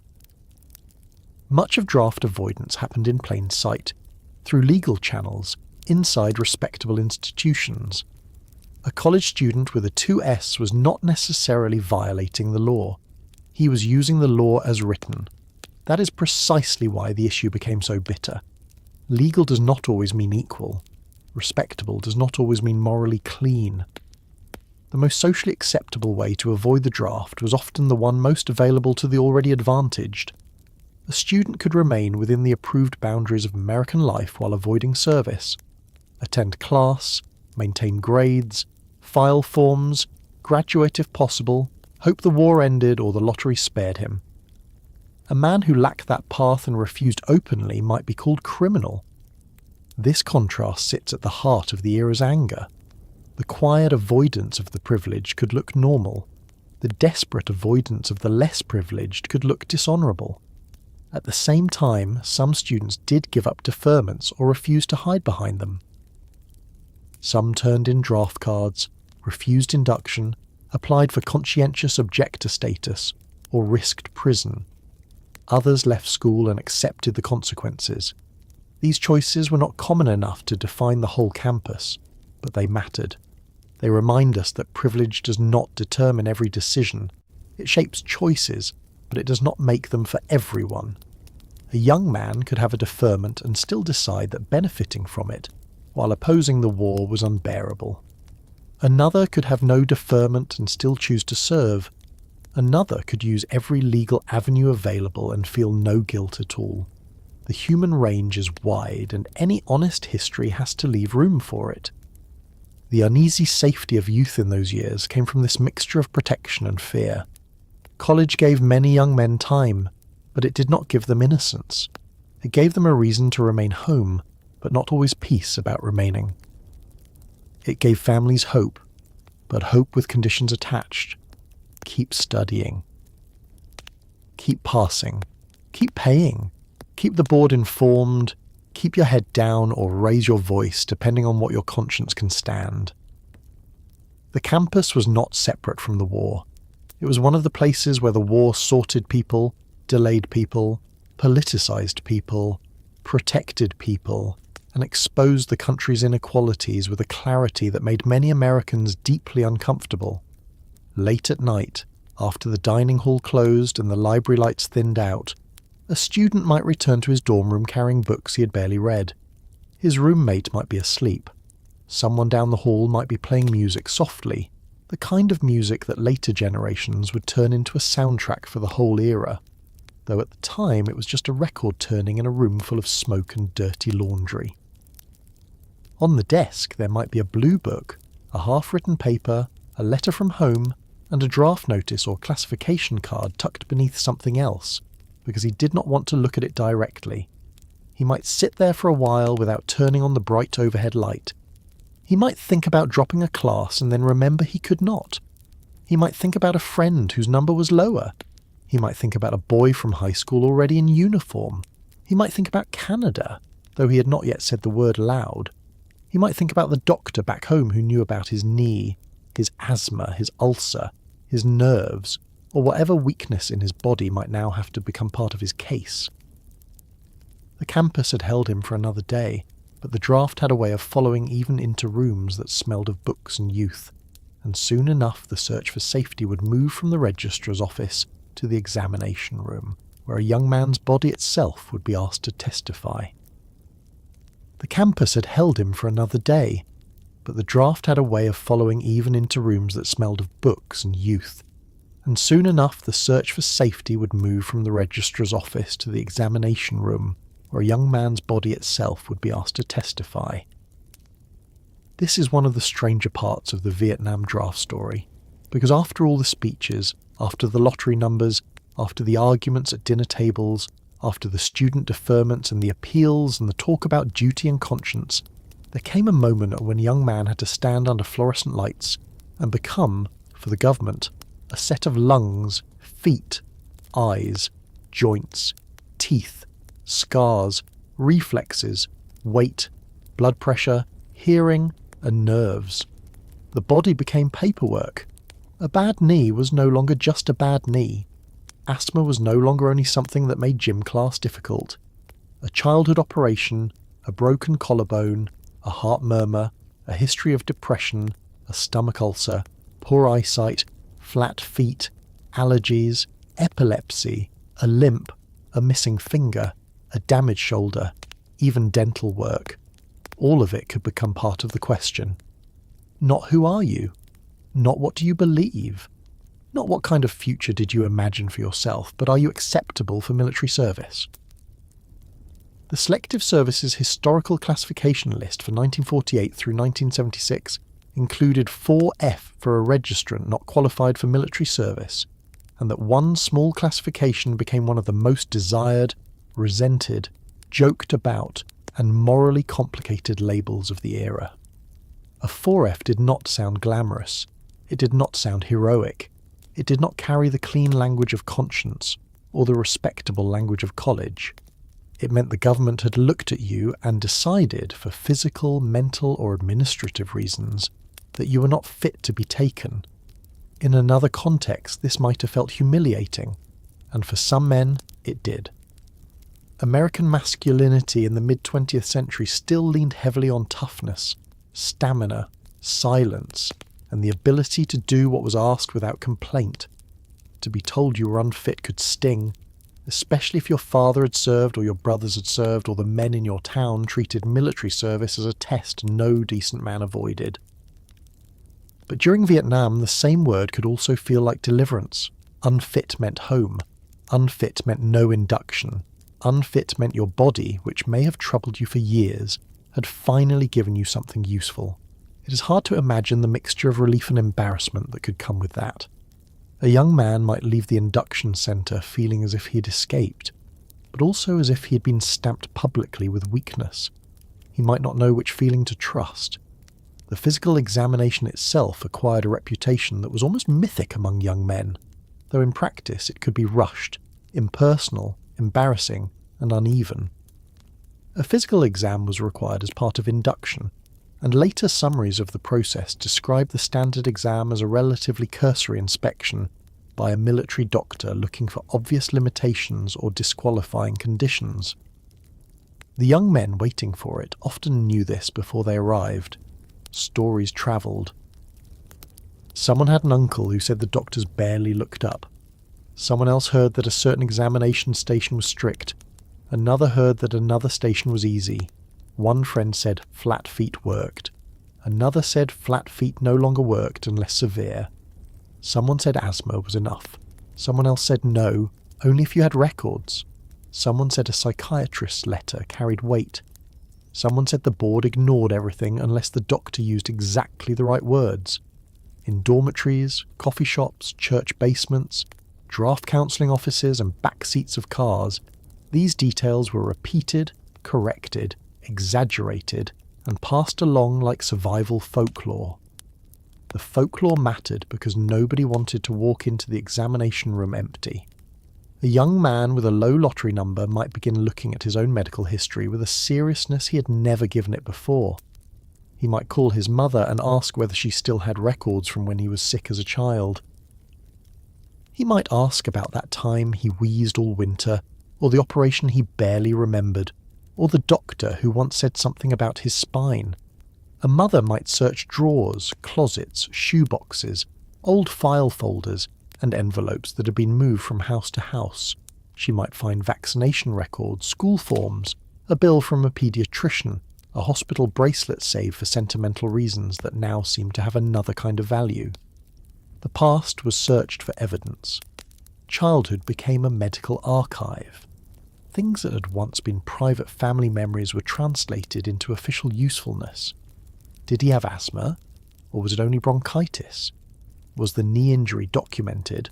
Or did everyone simply remember that he limped for a while? Did the doctor retire? Could anyone find the x-rays? Was the hospital still there? These were not abstract questions. They could matter.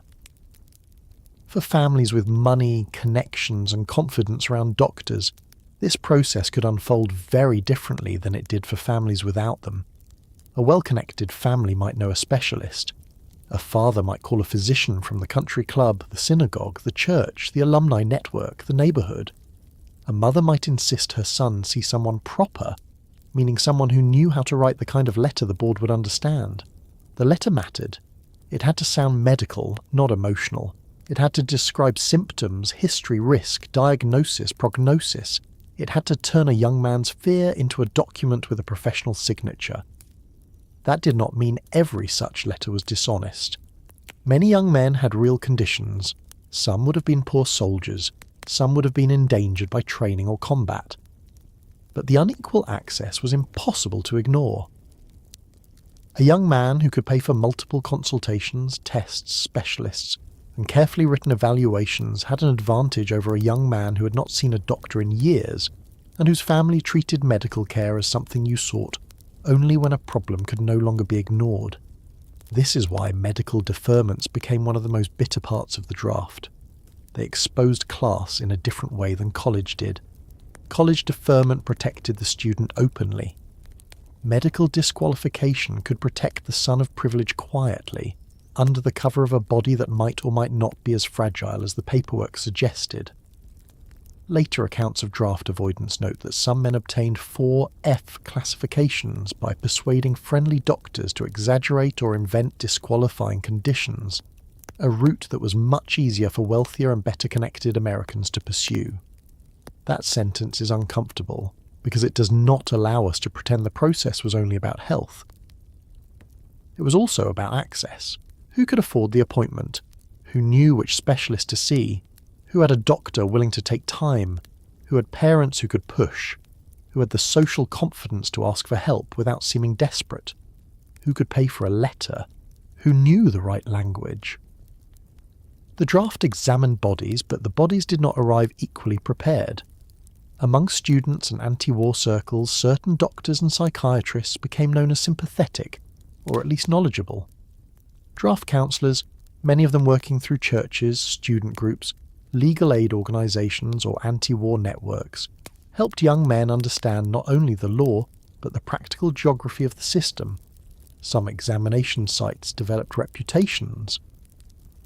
One educational history text, summarising the work of Lawrence Basquiat and William Strauss on the draft, described anti-war doctors and medical students as well known to university students, and claimed that in the later years of the war, some locations were especially favourable to men who arrived with doctors' or psychiatrists' letters. Whether every story was accurate in every detail mattered less than the larger truth that young men believed the system could be navigated, and that belief shaped behaviour. They did not think of the medical process as a neutral machine. They thought of it as another uneven terrain to cross. The examination room itself could be humiliating in ways that rarely appear in patriotic speeches. Young men were stripped down, handled in groups, told to move, bend, cough, read charts, answer questions, provide samples, and submit to a kind of inspection that reduced them to function. Can the feet carry weight? Can the lungs take strain? Can the eyes aim? Can the hands grip? Can the mind follow orders? It was not intimate care, it was sorting. The doctors were not family physicians asking after a boy's childhood. They were part of the military processing system. They had to move bodies through. A young man might want to explain his condition carefully and find that the doctor had little patience. Another might hope a problem would be noticed and find that no one looked closely enough. Another might exaggerate pain, not dramatically, just enough to make sure it was seen. Another might feel ashamed because the problem was real and private. The line between confession and performance could blur under those lights. There is something almost theatrical about the way men prepared for these exams, though the fear behind it was real. Some tried to look more ill than they were. Some arrived exhausted. Some lost weight. Some gained weight. Some sought psychiatric evaluations. Some gathered letters, some memorised symptoms. Some hoped an old sports injury would finally serve a purpose. Some feared their actual disability would be dismissed. Stories circulated about men doing reckless or self-destructive things to fail, though those stories should be handled carefully, because rumour was part of the draft culture, and not every tale can be treated as typical. Still, contemporary and later accounts describe men attempting extreme methods, including starving themselves to meet underweight disqualification standards or claiming conditions they believed would make them unacceptable. It tells us something about the pressure of the era that even such stories could circulate as possibilities. Fear makes dangerous ideas sound practical for a moment. That does not make them wise, it makes the fear visible. Mental health occupied an especially complicated place in the system. A bad knee could be pointed to. Asthma could sometimes be tested. Poor eyesight had numbers. Psychiatric claims were different. They required the young man to speak about his mind, his emotions, his stability, his fears, perhaps his family history, perhaps his ability to function under stress. In an era when mental health carried even more stigma than it does now, this was not easy. A psychiatric deferment or disqualification might protect him, but it might also leave a record that felt dangerous in another way. Would employers see it? Would family judge it? Would the board believe it? Would people say he had pretended to be crazy? The language of the time was often crude and unforgiving. Young men who were genuinely anxious, depressed, traumatized, or emotionally unfit for military life might be treated with suspicion. Young men who were not might try to appear so. The result was a system where private suffering and strategic performance could look uncomfortably similar from the outside. Sexuality became another fraught and painful part of the medical and moral sorting system. During the Vietnam era, the US military barred gay men from service under fitness standards, but claiming homosexuality did not always produce automatic exemption, and some induction officials ignored or doubted such claims when manpower demand was high. For gay men, this created a terrible dilemma. Some sought disqualification because the military formally excluded them. Others wanted to serve and faced exclusion or humiliation. Some feared the consequences of revealing their sexuality more than they feared induction. Others who were not gay falsely claimed to be, using the prejudice of the system as a shield. There is no way to discuss this honestly without naming the cruelty. A society that treated homosexuality as a defect created a path out of the draft that depended on stigma. For some men, it was a desperate tactic. For others, It forced real identity into an official record under hostile conditions. Either way, the draft turned private life into state evidence. The existence of 1Y added another layer. Selective Service listed 1Y as qualified for service only in time of war or national emergency, and that classification was abolished on December 10th, 1971, with local boards later instructed to reclassify those registrants. For a young man, this could feel like a half door, not fully free, not fully taken. A 1Y might mean not now unless conditions changed. It was the kind of classification that allowed a person to breathe but not completely. The difference between 1Y and 4F mattered. 4F sounded final. 1Y sounded conditional. Conditional safety has its own kind of exhaustion. You're not walking to the bus today, but the bus still exists. The file still exists. The system has not forgotten you.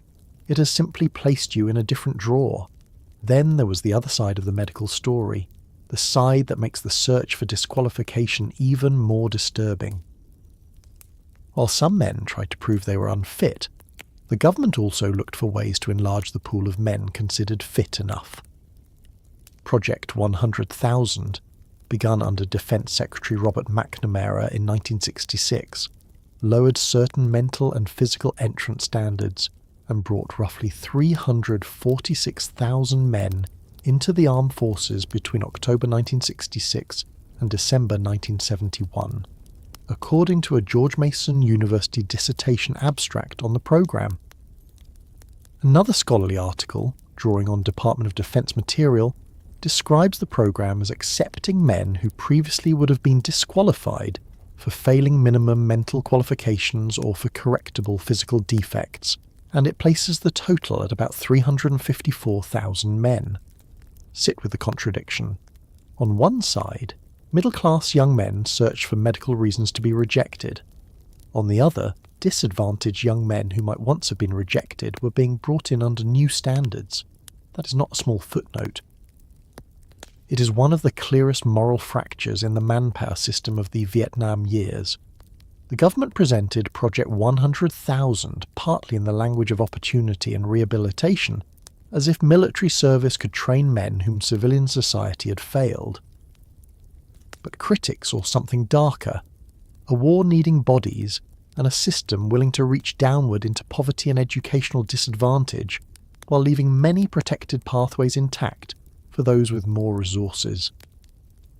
The programme did not simply lower standards in an abstract way. It changed which bodies were accepted and which bodies were spared. A young man with a lawyer, a specialist, a college office, and a carefully assembled medical file could be rejected as unfit, while another young man with fewer advantages, weaker schooling, or correctable medical issues might be accepted under newly relaxed standards. This is not to say every Project 100,000 recruit was incapable or dishonourable. Many served, many did what was asked. The point is that the system's definition of acceptable could shift according to need, and need was shaped by war. That shifting definition made trust difficult. If a man was rejected, was he truly unfit, or had he found the right doctor? If a man was accepted despite problems, was he truly fit, or did the military simply need him? If a board rejected one claim and accepted another, was it applying standards or making judgments under pressure? The answer varied from case to case, which only increased the uncertainty. Bureaucracy appears solid from the outside, but inside it are people, shortages, policies, errors, habits, assumptions, and local differences. The Vietnam draft was national in purpose, but local in experience. One young man might encounter skepticism, another might encounter indifference, another might encounter a doctor willing to write a strong letter, another might find himself processed quickly because no one had time to consider complexity. To the young men living through it, this did not feel like justice. It felt like a maze. There were also men for whom medical disqualification was not avoidance at all, but simply the recognition of reality. They had serious conditions, They could not march, carry heavy loads, endure extreme stress, or survive combat conditions safely. Some had chronic illnesses, some had disabilities that were visible, others had conditions no one could see at first glance. For them, the culture of suspicion around medical exemptions could be painful. A man with a genuine 4F might hear the label used as a joke or insult. He might feel relief and resentment at the same time. He might be spared war but not spared judgment. In some communities, not serving required explanation. An explanation could feel like exposure. What was wrong with him? Why did they reject him? Was it real? Did he get out somehow? These questions could cling. The draft did not only classify men for the military, it classified them socially. People drew conclusions from the card in a man's wallet, sometimes more quickly than they should have. The doctors themselves occupied a difficult position. Some believed they were protecting young men from an unjust war. Some believed they were simply applying medical judgment. Some were strict. Some were generous. Some were political. Some were tired.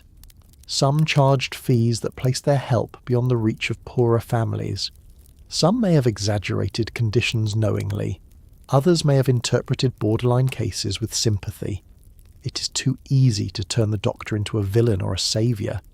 In reality, many were professionals working inside a morally unstable environment. A doctor looking at a young man in 1969 was not only looking at a knee or a chest X-ray. He knew, unless he made himself not know, what a disqualification might mean. He also knew what acceptance might mean. Medicine could not remain separate from the war because the war was waiting just beyond the examining table. For the young man, a doctor's office could become a confessional booth, a courtroom, and a lottery window all at once. He sat on the paper-covered table. He answered questions. He tried not to sound like he wanted the answer too badly. This was tricky. If he seemed too eager to be found unfit, he might look dishonest. If he seemed too calm, the doctor might not understand the seriousness. He might bring his father, or refuse to bring his father. He might let his mother arrange the appointment and then resent that she had to. He might practice how to describe pain. Not too much, not too little. He might decide to tell the truth, and hope the truth was enough. He might decide that truth needed help. These small calculations could shame him later, even if the outcome saved him. That is one of the strange burdens of surviving by paperwork. You may be grateful to be spared, but you remember the posture you took to be spared. The waiting after the exam could be almost worse than the exam itself. Results did not always arrive instantly. A man might return home and replay the doctor's face. Did he believe me? Did he write anything down? Did he seem rushed? Did he notice the scar? Did I forget to mention the hospitalization? Will they ask for more records? Will I have to be examined again? The mailbox regained its power. The phone could startle the house. Parents asked cautiously whether he'd heard anything. Friends asked too casually.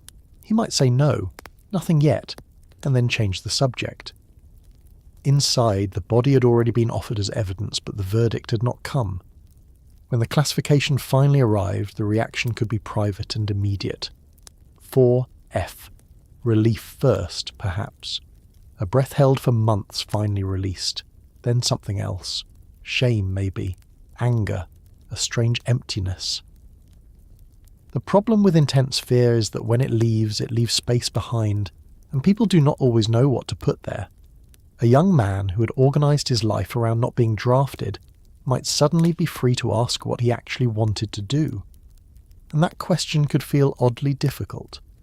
The war had given his life a terrible clarity. Avoid it. Delay it. Survive it. Once the medical classification removed him from immediate danger, the normal future returned, but not as innocent as before. He knew something now about his country, his family, his class, his own fear, his own body. He could go back to school, work, marriage, music, politics, whatever came next. But he would carry the memory of being measured. For those rejected by the medical route after hoping to be spared, the next choices became sharper. A man who had counted on a bad knee and was found acceptable could feel almost betrayed by his own body. A man who had asthma dismissed as minor might panic.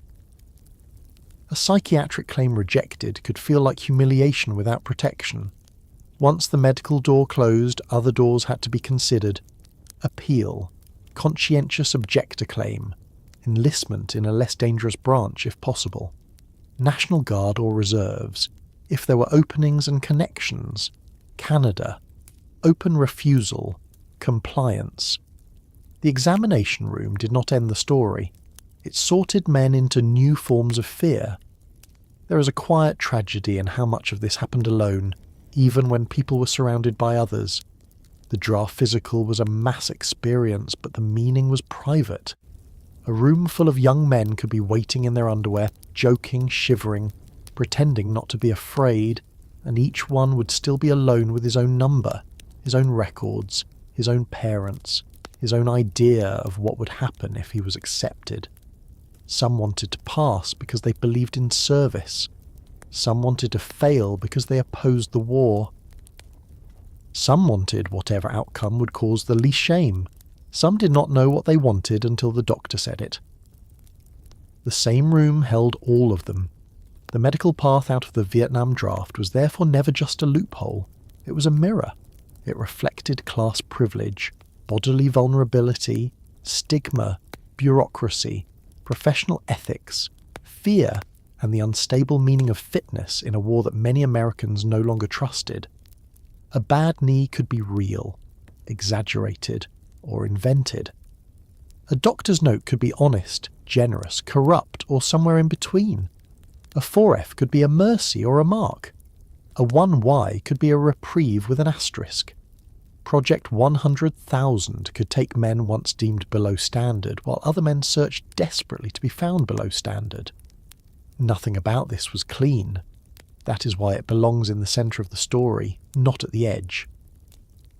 Late in the day, after the appointment, after the exam, after the letter, imagine the young man walking home or back to campus or to the bus station. He is carrying an envelope, or he is waiting for one. His knee hurts, or it does not. His lungs are fine, or they are not. He has a doctor's note folded in his pocket, or he has nothing but hope. The street is ordinary. Cars pass. A woman carries groceries. Someone laughs outside a barber shop. The country is still the same country it was that morning, but his relationship to it has changed again. He has learned that in a draft, even the body is not fully private. The state can ask what is wrong with you, and the answer can become either danger or rescue. For some young Americans, the next answer would not be found in a doctor's office at all. It would be found on a map north of the border, in the long nervous road toward Canada, where leaving the war could also mean leaving home. For some young Americans, the next answer would not be found in a doctor's office at all. It would be found on a map north of the border, in the long nervous road toward Canada, where leaving the war could also mean leaving home. That word, Canada, sounds simple when we say it now. It sounds clean and wide and cold. It has become, in many retellings of the Vietnam years, almost a symbol rather than a country. Canada was the place you went. Canada was the escape hatch. Canada was the line on the map that somehow turned an American draft problem into something else. But for the young men who actually considered going, and for those who actually packed a bag and crossed, Canada was not an idea. It was a decision with bus schedules, border officers, immigration forms, cheap rooms, unfamiliar coins, job notices, winter coats, lonely payphones, and the sickening knowledge that you might not be able to come home again in the ordinary way. Between the mid-1960s and the mid-1970s, tens of thousands of Americans who resisted the Vietnam War or wanted to avoid military service moved to Canada, with estimates often ranging around 30,000 to 40,000 or more, depending on whether the count includes draft evaders, deserters, families, and broader political migrants. That number is large enough to become history, but small enough that we can still imagine the individual person inside it. One young man at a time standing at a ticket counter, one young man at a time lying to his parents or telling them too much, one young man at a time, watching the American side of the border recede in the rear window and wondering whether relief was supposed to feel so much like grief. The road to Canada began long before the actual crossing. It began in the mind, often as a joke, then as a rumour, then as a possibility, then as a plan no one wanted to say too loudly. A young man might first hear it in a dorm hallway. Just go to Canada. Someone might say it with a laugh, as if the whole problem could be solved by geography. Another might say it seriously, leaning closer, explaining that people were doing it, that there were groups in Toronto and Vancouver, that there was a booklet, that you could apply for immigrant status, that Canada did not automatically send draft-age Americans back. At first, the young man might dismiss it. Canada was for other people, radicals, cowards, pacifists, people with no family loyalty, people braver than he was, people more desperate than he was. Then his lottery number came up low, or his deferment ended, or his medical claim failed, or the induction notice arrived, and suddenly the joke was not a joke. The road north appeared in his mind with alarming clarity. How far is the border? How much money do I have? Who do I know there? What happens if they ask why I am coming? What happens if I cannot get in? What happens if I get in and my father never forgives me? Canada's ability to receive these young Americans was shaped by immigration policy as much as by anti-war sentiment. In 1967, Canada introduced a points-based immigration system that evaluated independent immigrants according to categories such as education, occupational skills, employment prospects, age, language ability, and other settlement factors. That matters because many American draft resistors were young, educated, English-speaking, and able to present themselves as employable. They were not generally admitted as political refugees in the way later generations might imagine. Many were treated as immigrants. That is a quieter word and a more bureaucratic one. Immigrant meant forms, qualifications, addresses, money, work history, references, and the question of whether Canada wanted you as a future resident. It also meant that going north was not only an act of protest or flight, it was an administrative process. A man could be morally opposed to the war and still have to prove that he could support himself. He could be terrified of induction and still have to fill out paperwork correctly. This is one of the details that removes some of the romance from the story, and history is better when romance is trimmed back. Many of these men did not sneak through forests in the middle of the night. Some did, or tried to. Some crossed quietly and anxiously in cars, buses, or trains, but many entered through regular ports of entry and then navigated Canadian immigration procedures. They carried suitcases, not disguises. They wore ordinary coats. They looked like students, clerks, musicians, carpenters, teachers, or boys pretending to be men. The border officer might ask questions. Purpose of visit. How long will you stay? Do you have funds? Do you have a job? Are you seeking immigrant status?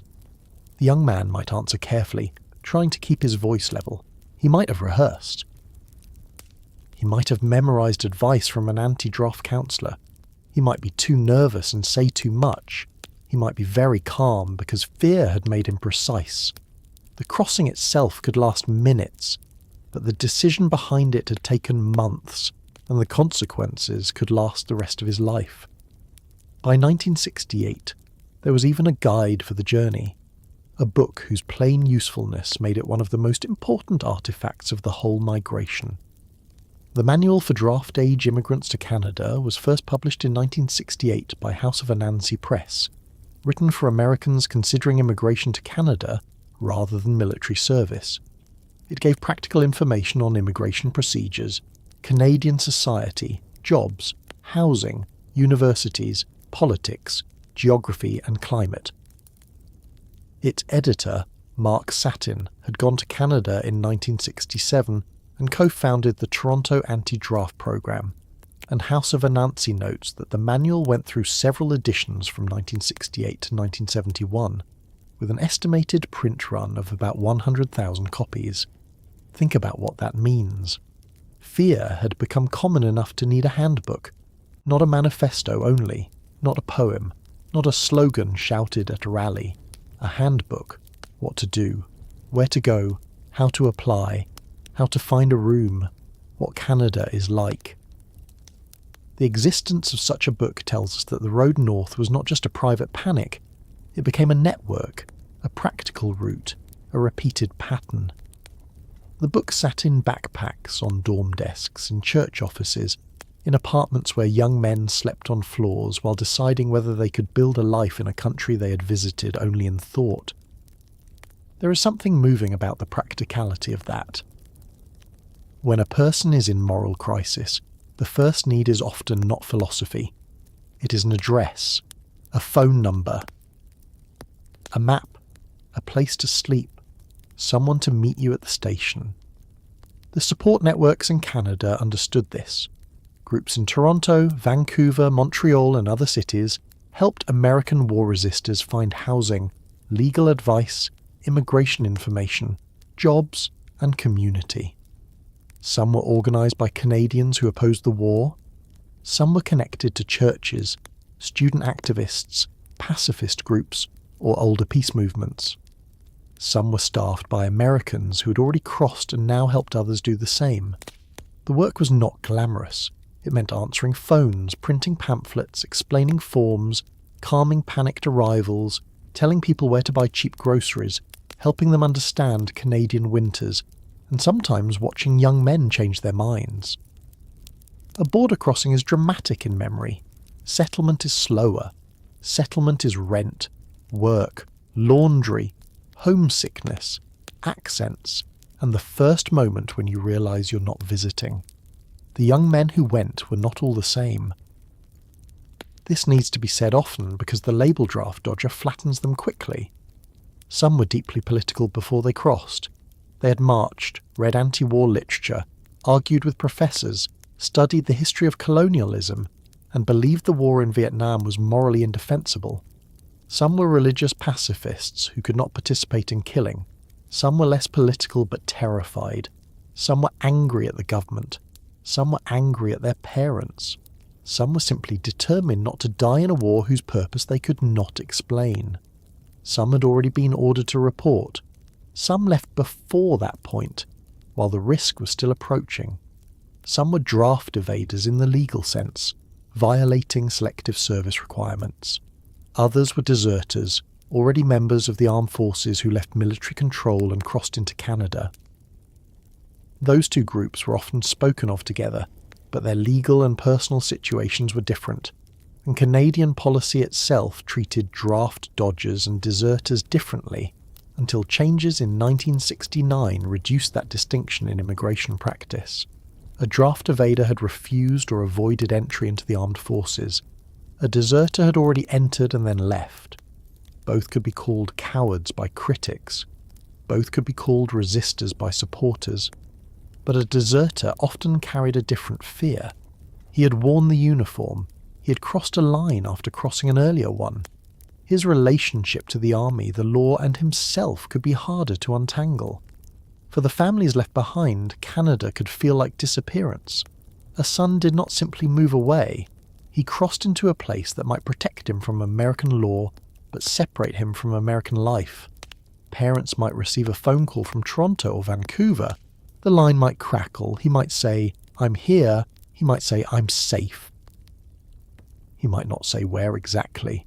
A mother might cry quietly after hanging up. A father might refuse to come to the phone, or the roles might reverse. The mother might be furious and the father quietly relieved. There was no single family response. Some parents helped their sons leave. They gave money, drove them to the bus station, hid their fear, and later told neighbours something vague. Some opposed the decision bitterly. Some saw it as a moral betrayal of the country, the family, and the men who went in their place. Some families split internally, one parent understanding, the other refusing. The war did not have to enter a house through a casualty telegram to wound it. It could enter through a phone call from Canada. Small towns could be especially hard. In a large city, a young man could vanish into scale. In a small community, absence had a shape. People noticed when a draft-age son was no longer around. They asked where he went. They asked whether he had gone north. The word Canada could be spoken with contempt, pity, admiration, or a low voice that meant, "Let's not discuss it here." A younger brother might hear the whispers at school. A sister might be asked cruel questions. Parents might stop attending certain gatherings. Or they might defend him fiercely, saying he had acted from conscience, that he was still their son, that no neighbour had the right to judge. The family became an extension of the decision. The person who crossed the border carried the immediate risk, but the people who stayed carried the local consequences. And in Canada, arrival did not solve everything. There is a tendency in American memory to imagine the crossing as the end of the story. He went to Canada. Sentence complete. But the men who crossed had to live there. They needed legal status. They needed work. They needed rooms. They needed friends who were not only fellow exiles.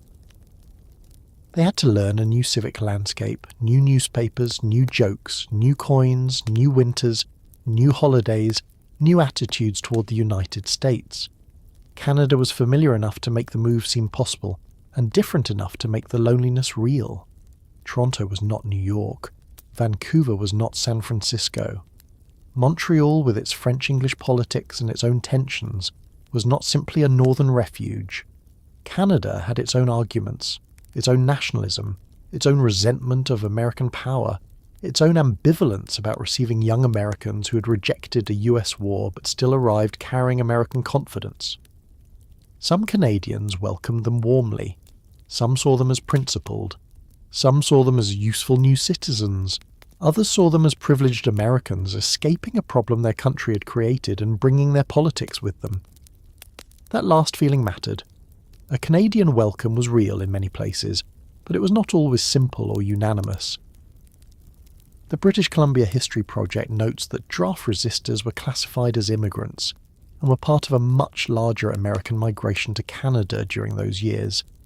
And it adds that many were well educated or skilled enough to satisfy Canadian immigration requirements. That could make them attractive immigrants, but it could also create resentment. They could compete for jobs and apartments. They could appear politically loud. They could remind Canadians of how deeply the United States shaped Canadian life, even when Americans were arriving in opposition to American policy. A young resistor might imagine Canada as a moral sanctuary, and then discover that Canadians did not all agree on what sanctuary meant. That discovery could be sobering. He had not escaped politics. He had changed political rooms. The first winter could be a harsh teacher. Imagine a young man from California or Georgia or Ohio arriving in Toronto in January with too little money and the wrong coat. The cold is not symbolic when it comes through the cuffs and collar. He sleeps in a shared apartment with other Americans, or in a rented room with a sagging mattress and a radiator that clanks all night. He reads job postings. He tries to sound confident at interviews. He writes home carefully, leaving out the worst details because he does not want his mother to worry, or his father to think he has failed. He attends meetings where people discuss immigration status, anti-war work, the latest news from home, and the possibility of amnesty. He meets Canadians who are kind, Canadians who are impatient, and Americans who have reinvented themselves too quickly. Some men became part of activist circles. Some drifted into music, teaching, writing, carpentry, broadcasting, medicine, law, or ordinary wage work. Some married Canadians, some had children, some became citizens, some stayed long after the war ended. Some never truly felt at home anywhere again. Homesickness had its own quiet pattern. It was not always dramatic. It could come from a song on the radio, a baseball score, Thanksgiving, a road sign, a mother's handwriting, a photograph of younger siblings aging without you, a wedding you did not attend, a funeral you were afraid to risk returning for. The border turned ordinary family events into calculations. Could you go back? Would you be arrested? Had charges been filed? Was it safe to visit? Was a parent's illness serious enough to take the risk? Could someone meet at the border? Would there be questions?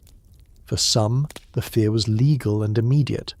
For others, the fear was emotional, returning home and seeing disapproval in familiar faces.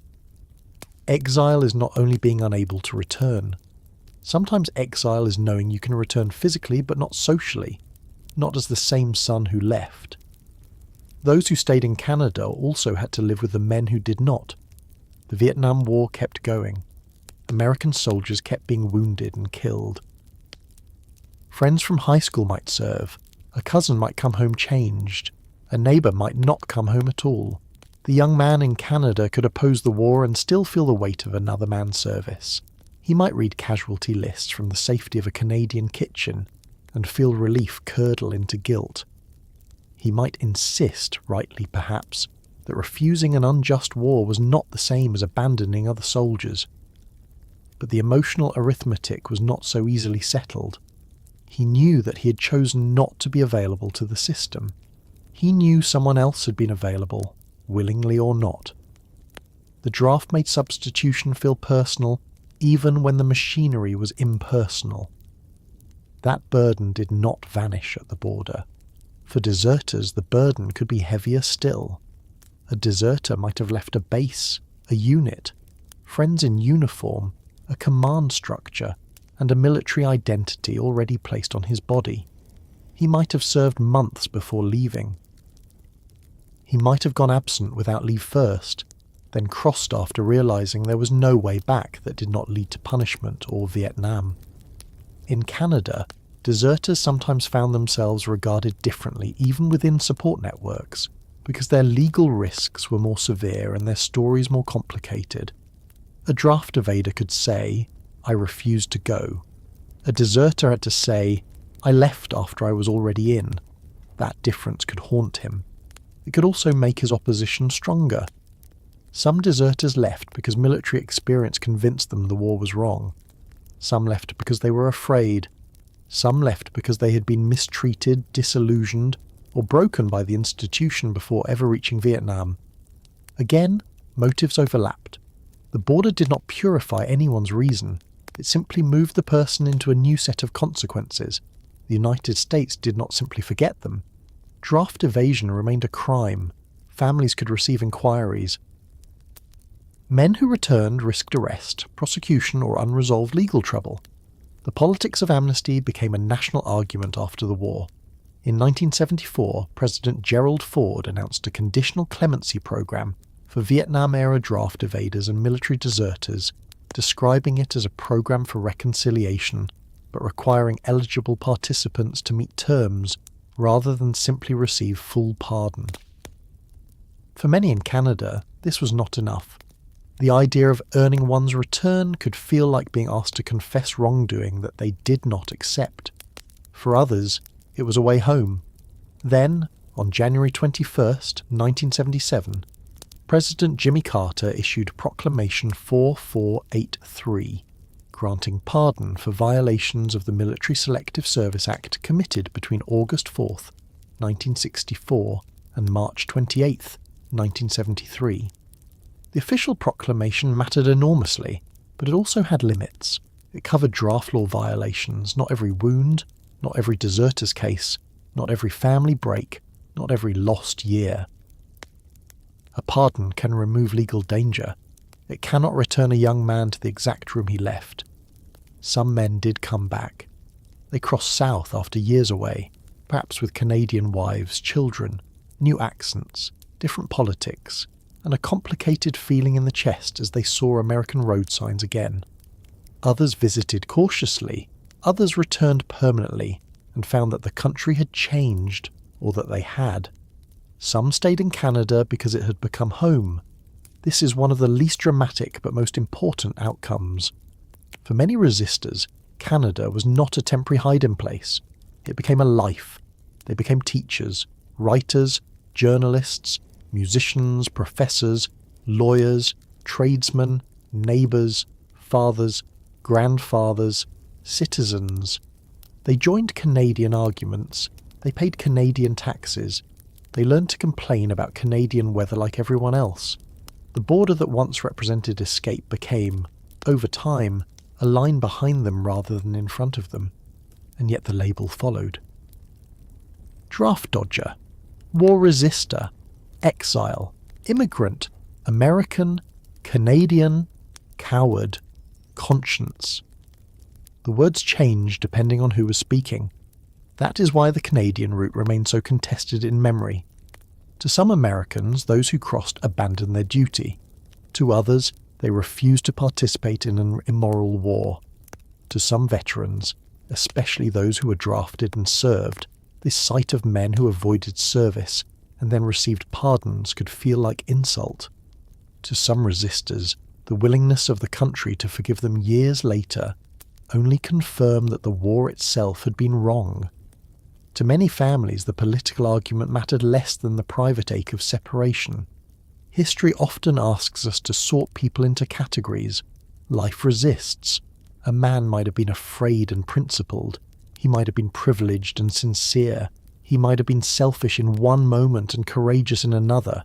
He might have left for Canada to save himself and then spent years helping others. He might have believed the war was wrong and still avoided thinking about the men who went. The truth is rarely a clean portrait. There is a scene I keep returning to when I think about this road north. It is not a famous photograph. It is just an imagined but ordinary moment assembled from many real ones. A bus station late at night, fluorescent lights, the floor slightly dirty. A young man with a canvas bag and too much cash in his sock because someone told him not to keep it all in his wallet. He has a phone number in Toronto written on a folded piece of paper. Maybe he has the manual for draft-age immigrants to Canada tucked into his bag. Maybe he has never seen snow like the snow waiting for him. Maybe he has told his parents he is visiting a friend for a few days. Maybe he told them the truth and left while his father was still sitting at the table, refusing to look at him. He boards the bus.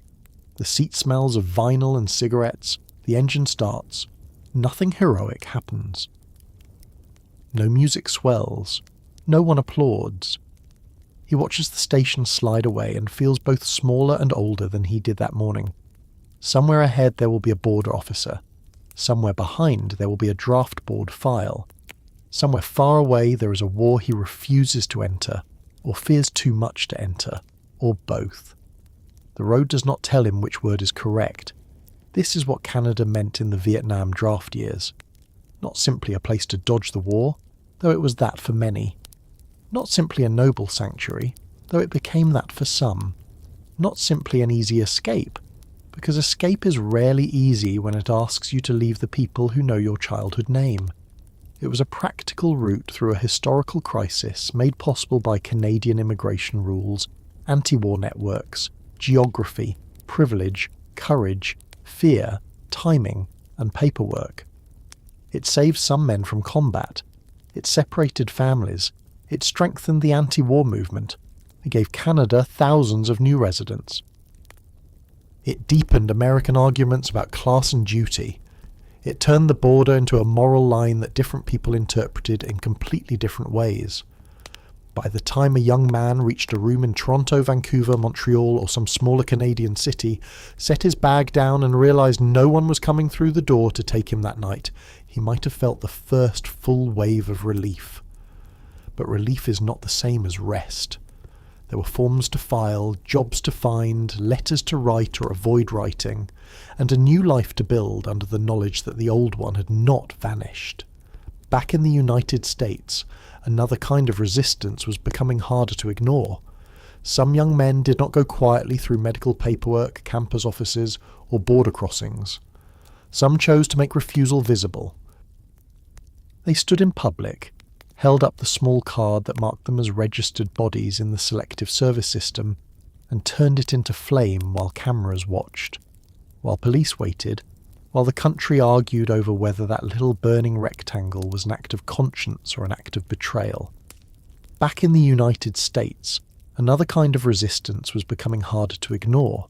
Some young men did not go quietly through medical paperwork, campus offices, or border crossings. Some chose to make refusal visible. They stood in public, held up the small card that marked them as registered bodies in the selective service system, and turned it into flame while cameras watched, while police waited, while the country argued over whether that little burning rectangle was an act of conscience or an act of betrayal. It is difficult from a distance to understand why a draft card could carry so much force. It was not large, it was not beautiful. It was not a flag, not a weapon, not a uniform, not a photograph of the dead. It was an official document, small enough to fit in a wallet, printed with identifying information and tied to a young man's legal obligation to the draft. A regulation required registrants to keep their registration certificates in their personal possession, and willful violation of selective service requirements could already bring criminal penalties. That is the plain administrative fact. But objects do not live only in administration. They gather meaning from fear, from habit, from touch. A young man carried that card with him the way he carried his driver's license, his student ID, a folded photograph, a little cash, a note with someone's phone number. It sat near the body. It was not dramatic until the country became dramatic around it. Then suddenly, that card was not just proof of registration, it was proof that the government knew his name. For many young men, the draft card was the war in miniature. It was the jungle folded into a wallet. It was the induction centre reduced to paper. It was the future printed in ink.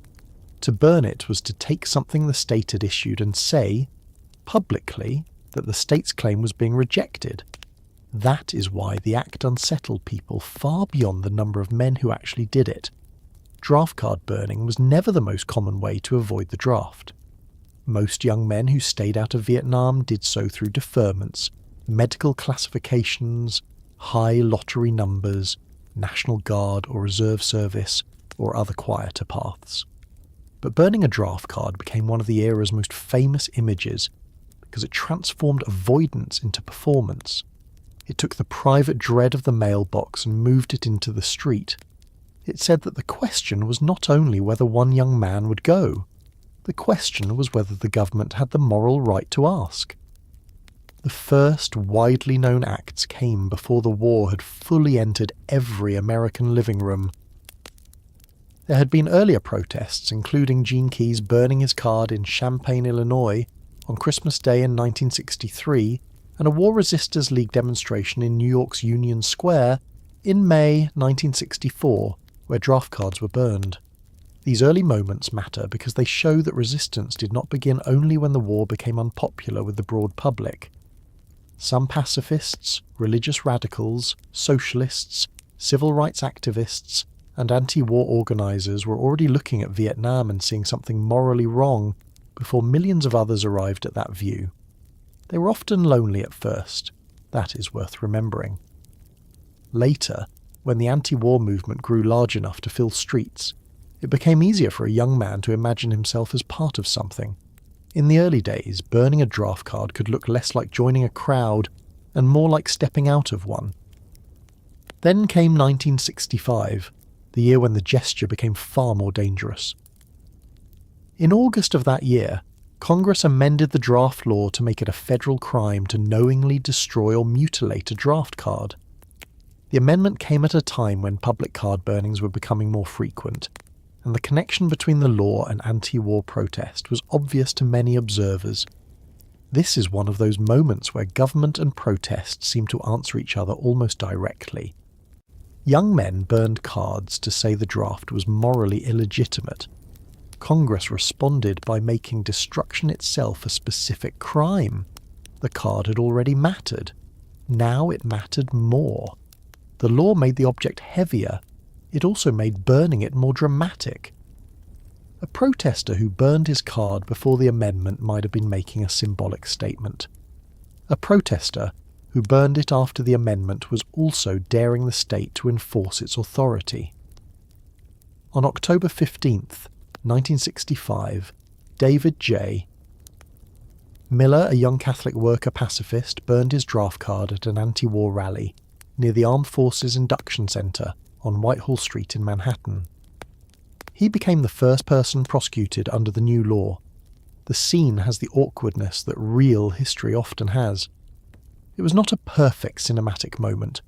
Accounts describe him trying to light the card with matches while the wind interfered, until someone in the crowd offered a lighter. That detail feels almost too human to leave out. History likes its symbols clean, but in the actual moment, the match goes out. The hand shakes. The wind blows the wrong way. Someone has to help with a lighter. Then the card burns, and the symbol survives the awkwardness. Miller was arrested by the FBI days later and eventually sentenced to prison. For those watching the movement grow, his prosecution changed the meaning of the act. It showed that the government would not treat card burning as harmless theatre. It would answer with charges, courts, sentences, and the long machinery that begins after the crowd goes home. Think about the courage and the uncertainty inside that small public act. A young man stands on a street in front of strangers. Some support him, some hate him, some are just curious. He knows the law, he knows the card matters, he knows the act may follow him for years. He also knows that if he simply keeps the card in his pocket, he remains one more file in the system. By burning it, he becomes visible in another file entirely. An arrest file, a court file, a newspaper story, a name. That is a strange bargain. To refuse being processed quietly, he accepts being processed loudly. To reject one form of government power, he exposes himself to another. Protest often works that way. It does not remove the state from your life. It changes the terms under which the state enters it. The public reaction was fierce, because draft card burning touched several nerves at once. For supporters, it was a form of symbolic speech, an urgent way of saying that the war and the draft were not normal policies to be politely debated. For opponents, it looked like arrogance, lawlessness, and contempt for the country at a time when other young men were being sent into danger. To many veterans and military families, burning the card could feel like spitting on obligation itself. To many anti-war activists, it was a refusal to let obligation hide behind bureaucracy. The same flame produced completely different meanings depending on who watched it. One person saw conscience, another saw cowardice, another saw theatrical self-importance, another saw necessary moral witness. That is why the image endured. It was simple enough for everyone to understand and ambiguous enough for everyone to fight over. The men who burned cards were often accused of taking the easy way out, but this is not quite right. Most men looking for the easiest way out did not commit a federal crime in public. They stayed in school, found medical grounds, joined reserve units if they could, hoped for high numbers, or crossed into Canada before prosecution became unavoidable.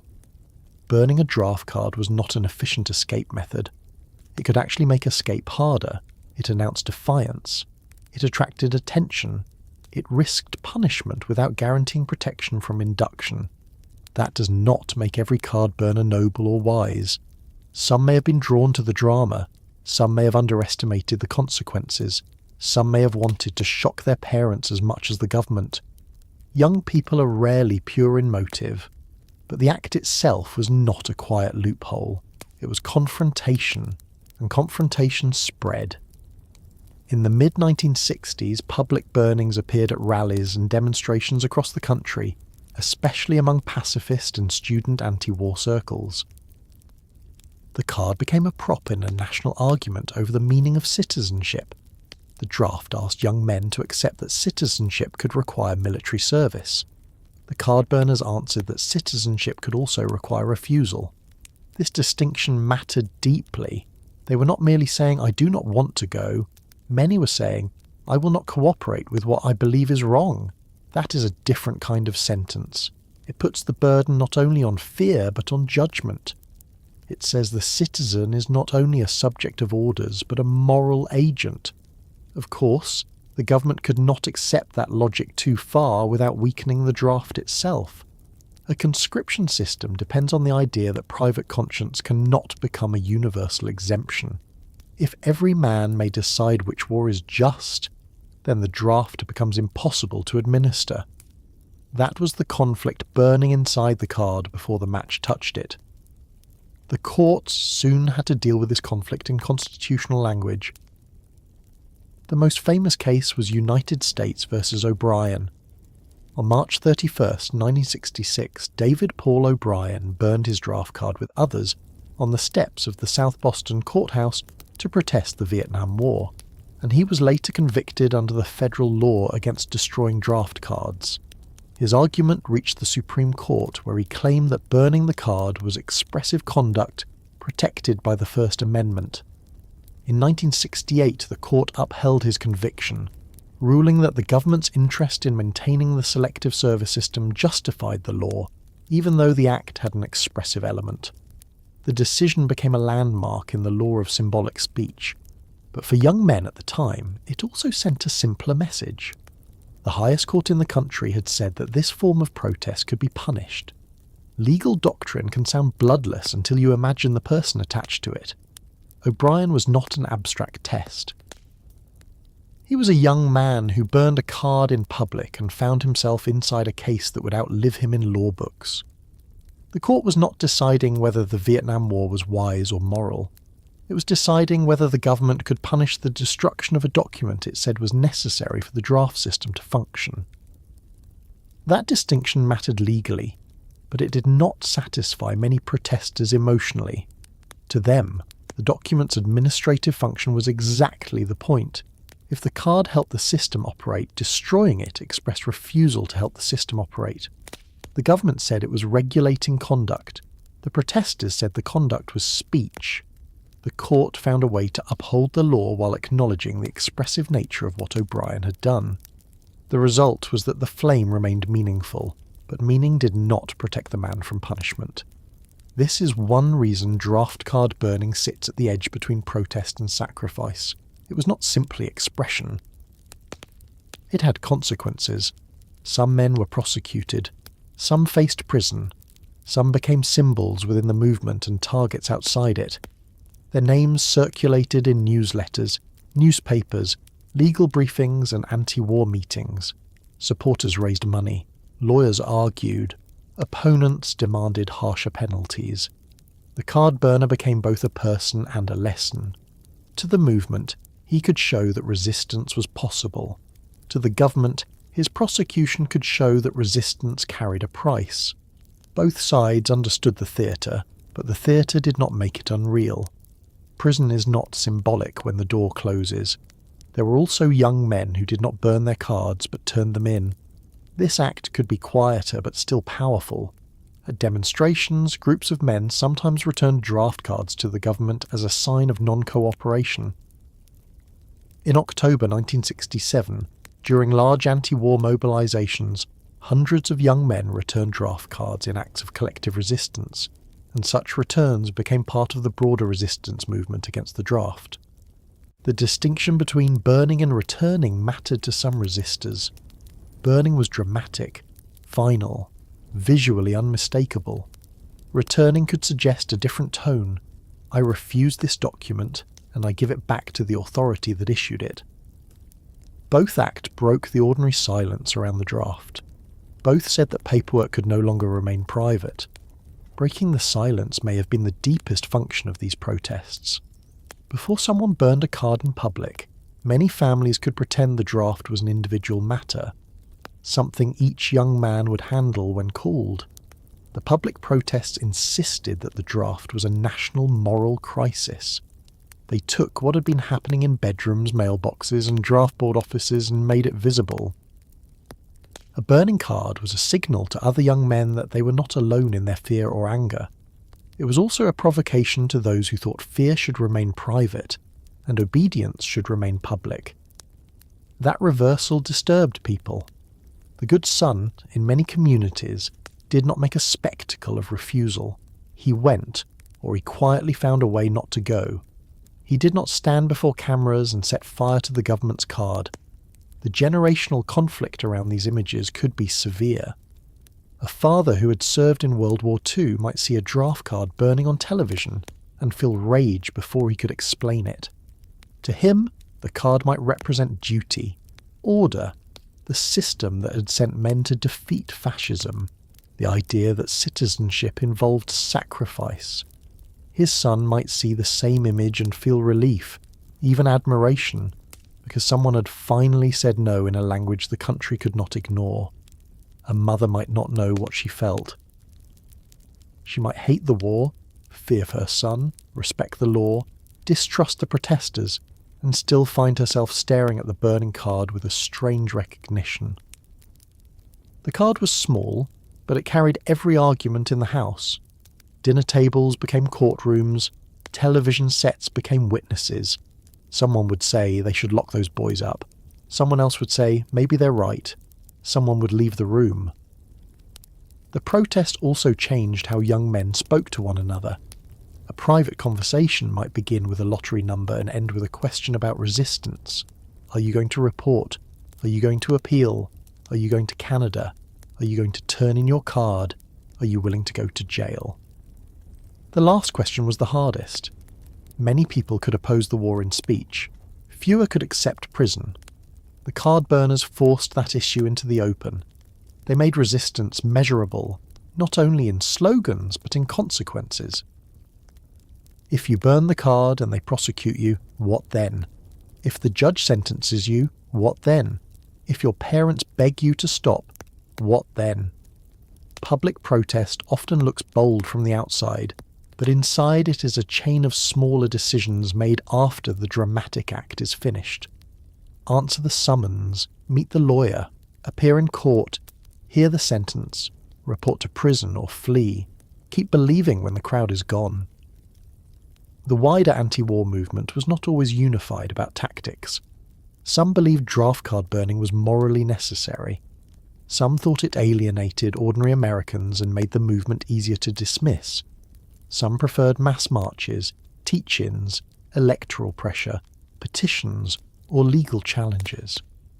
Others believed only direct resistance to the draft could slow the war machine. These disagreements mattered because movements are made of people, and people argue over strategy even when they share a goal. A professor might support opposition to the war but wince at burned cards. A pacifist minister might bless the act as witness. A civil rights organiser might ask whether the tactic built power or merely created martyrs.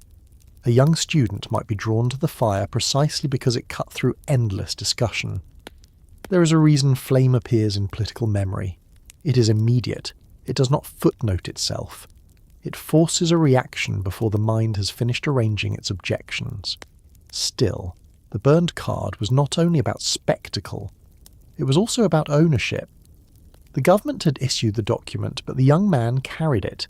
It lived in his wallet, touched by his hands, close to his money and his personal photographs. To burn it was to say that the state's claim to him was not complete. That is a powerful statement, especially in a draft system. Conscription rests on the idea that the citizen's body can be claimed under law for collective purposes. A card burner challenged that claim not through legal argument alone, but through an act performed on the object that represented it. This is why the gesture felt intolerable to many officials. It was not merely destructive, it was contagious. One burned card could suggest another. One public refusal could make private obedience feel less inevitable. The government understood contagion. That is part of why enforcement mattered. If draft cards could be burned without consequence, the symbol might grow. If the law punished the act, perhaps others would hesitate. Yet punishment could also increase the symbol's power. David Miller's prosecution inspired further acts of solidarity. The Zinn Education Project notes that a November 6th, 1965 draft card protest in New York was conducted partly in solidarity with Miller after his public burning and prosecution. This is the dilemma governments face with dissent. Ignore it, and it may spread. Punish it, and the punishment may become evidence for the dissenter's argument. During the Vietnam years, this cycle repeated often. Arrests did not always weaken the anti-war movement. Sometimes they clarified it. They showed that the argument was no longer only about Vietnam, but about the authority of the state at home. To watch footage or photographs of draft card burning now is to see young faces that look both distant and familiar. Hair a little longer than regulation. Coats and ties sometimes, work shirts other times, college clothes, serious expressions, nervous mouths. The men do not all look like revolutionaries. Some look like boys who had rehearsed courage and were hoping it would hold. That is not an insult. Much courage is rehearsed. People imagine what they will do, say it to friends, test the sentence in private, and then stand in public hoping their body obeys. A hand holding a card over a flame is doing more than destroying paper. It is trying to make the body match the belief. The hand must not pull away too soon. The face must remain steady.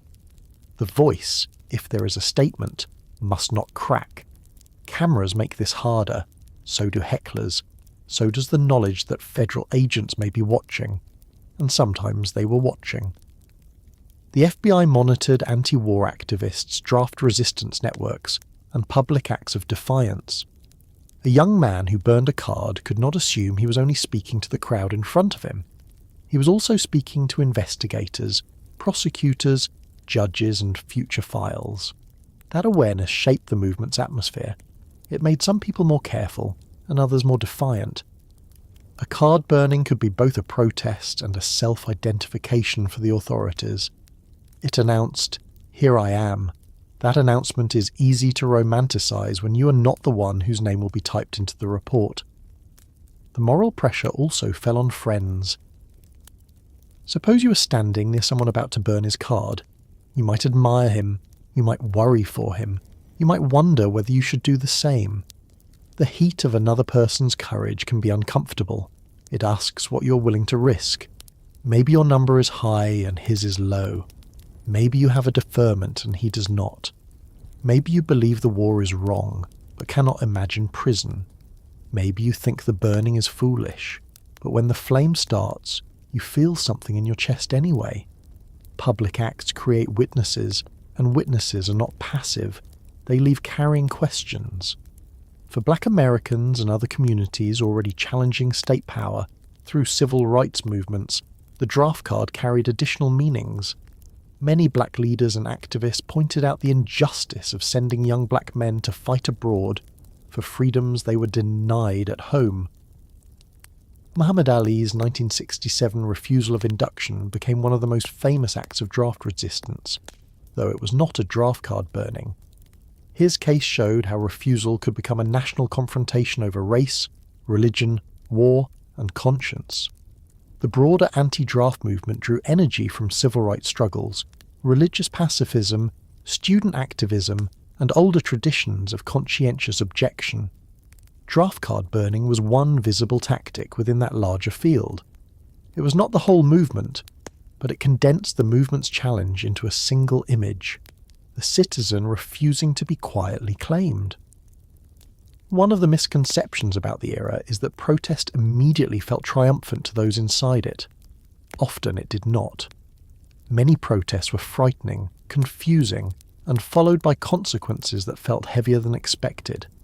A young man might burn his card and then go home to a silent apartment.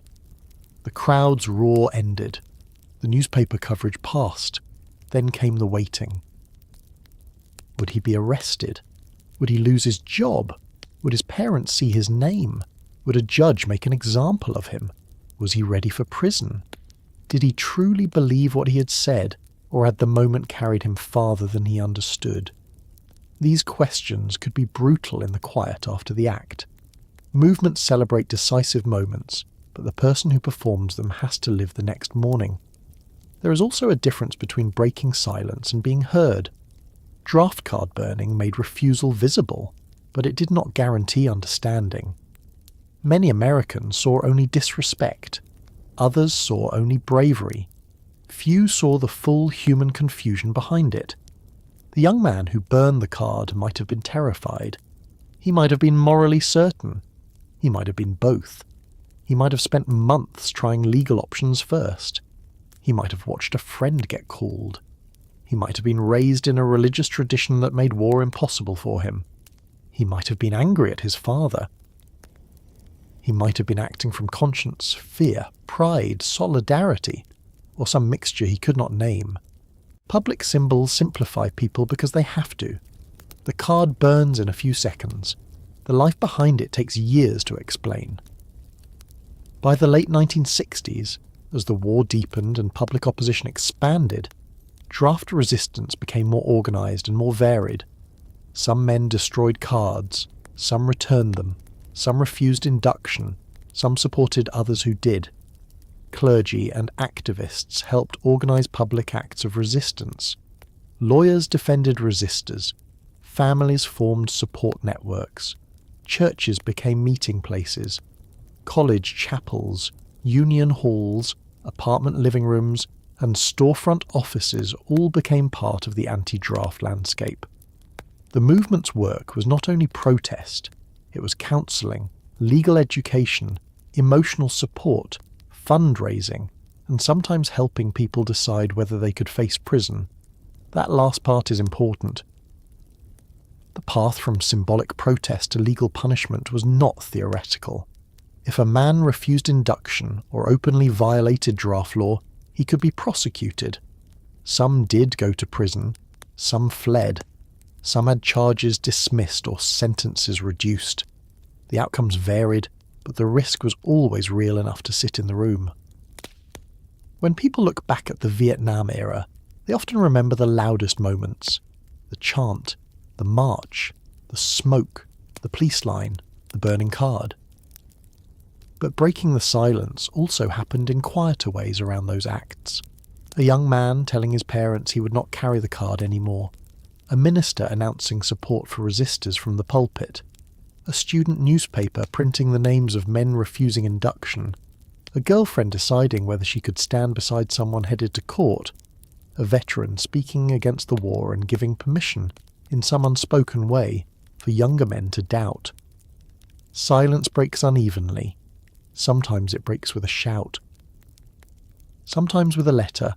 Sometimes with a father finally asking his son what he believes instead of telling him what he owes. The burned draft card, then, was never only about fire. Fire was the visible part. The deeper act was refusal to keep the war private. It forced neighbours, parents, courts, officials, students, ministers, and soldiers to confront a question that the draft system preferred to process individually. What if the young men being called did not simply disappear into the machinery? What if they spoke, resisted, made scenes, created cases, embarrassed officials, and turned classification into confrontation? That question changed the era.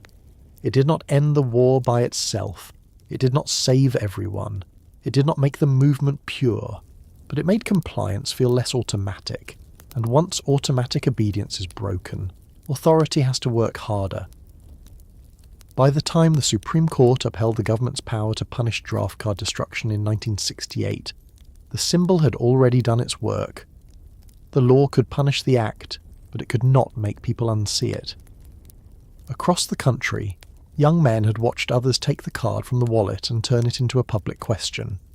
Some were inspired, some were repelled, some decided on quieter methods, some moved toward direct refusal. The flame illuminated not only the card, but the choices beyond it.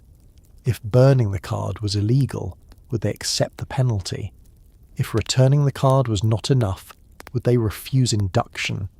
If conscience meant more than words, how much punishment could conscience bear? Those questions led away from the rally and toward courtrooms, prison cells, military stockades, church basements, and the long hard stories of men who did not merely try to avoid the draft, but openly refused to obey it. Those questions led away from the rally and toward courtrooms, prison cells, military stockades, church basements, and the long hard stories of men who did not merely try to avoid the draft, but openly refused to obey it. This was the line that changed everything. A young man could hope for a high lottery number and still remain silent.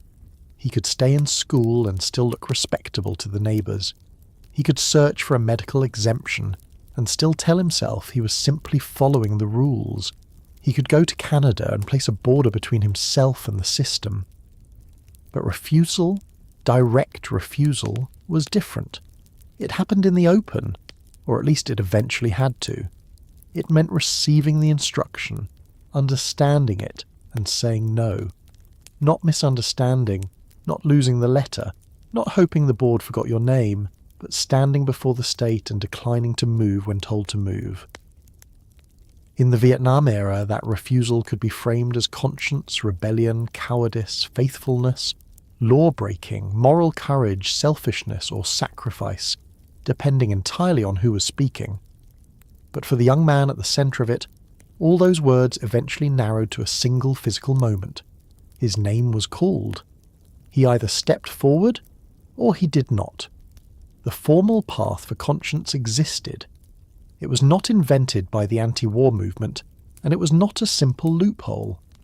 The selective service system recognised conscientious objection for men who opposed serving in the armed forces, or bearing arms on the basis of moral or religious principles, and a man making such a claim had to appear before his local board, explain his beliefs, and provide evidence such as written statements or witnesses who could support the sincerity of his claim. That sounds orderly enough when read in an official description. A claim, a hearing, evidence, a board, a decision. But imagine sitting in that room as a young man, perhaps 20 years old, perhaps with a low lottery number, perhaps with your parents outside in the hallway or hundreds of miles away waiting by a phone. Across from you are older men, often veterans, often men who had lived through World War II and carried a very different idea of what military obligation meant. They are not asking whether Vietnam makes sense to you politically. They are asking what you believe at the core of your life. They are asking whether you oppose all war, not merely this war. They are asking whether your conscience is real, whether it existed before danger arrived, whether your life shows evidence of it, whether you are principled or only afraid. That was the problem for many young men who opposed Vietnam specifically. The law did not easily accept selective objection. A man who said, "I am not against all wars, but I believe this war is unjust," often found himself in a difficult position because conscientious objector standards required opposition to war in any form, along with sincerity and a basis in religious training or belief as interpreted by the courts. In Clay v. United States, the Supreme Court summarized those tests clearly. The registrant had to show conscientious opposition to war in any form, that the opposition was based on religious training and belief as legally understood, and that the objection was sincere. This mattered because many Americans could imagine fighting in World War II, but not in Vietnam. They could imagine defending the country if it were invaded, but not being sent across the world to a war they believed was wrong. Their conscience was real, but the law's doorway was narrow.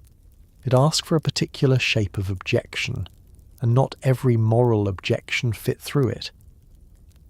For men from historic peace churches such as Quakers, Mennonites, and the Church of the Brethren, the path could be more familiar.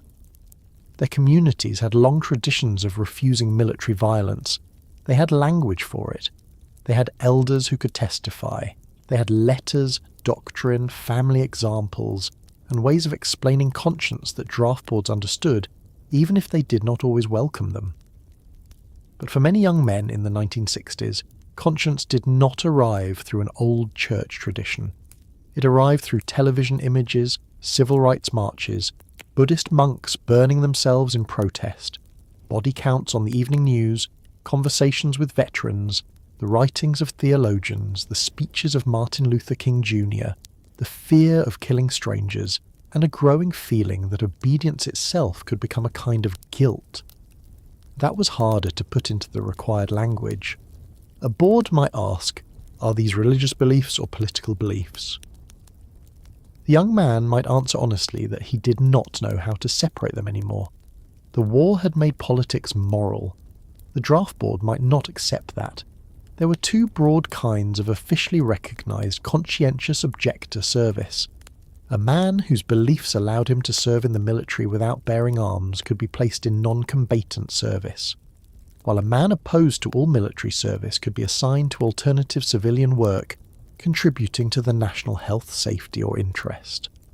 Selective service materials describe alternative service as usually lasting the same length as military service, commonly 24 months. This could mean hospital work, social service, education, conservation, or other approved civilian labour. For some conscientious objectors, that was acceptable. They did not want to kill, and the state did not ask them to. They served in other ways.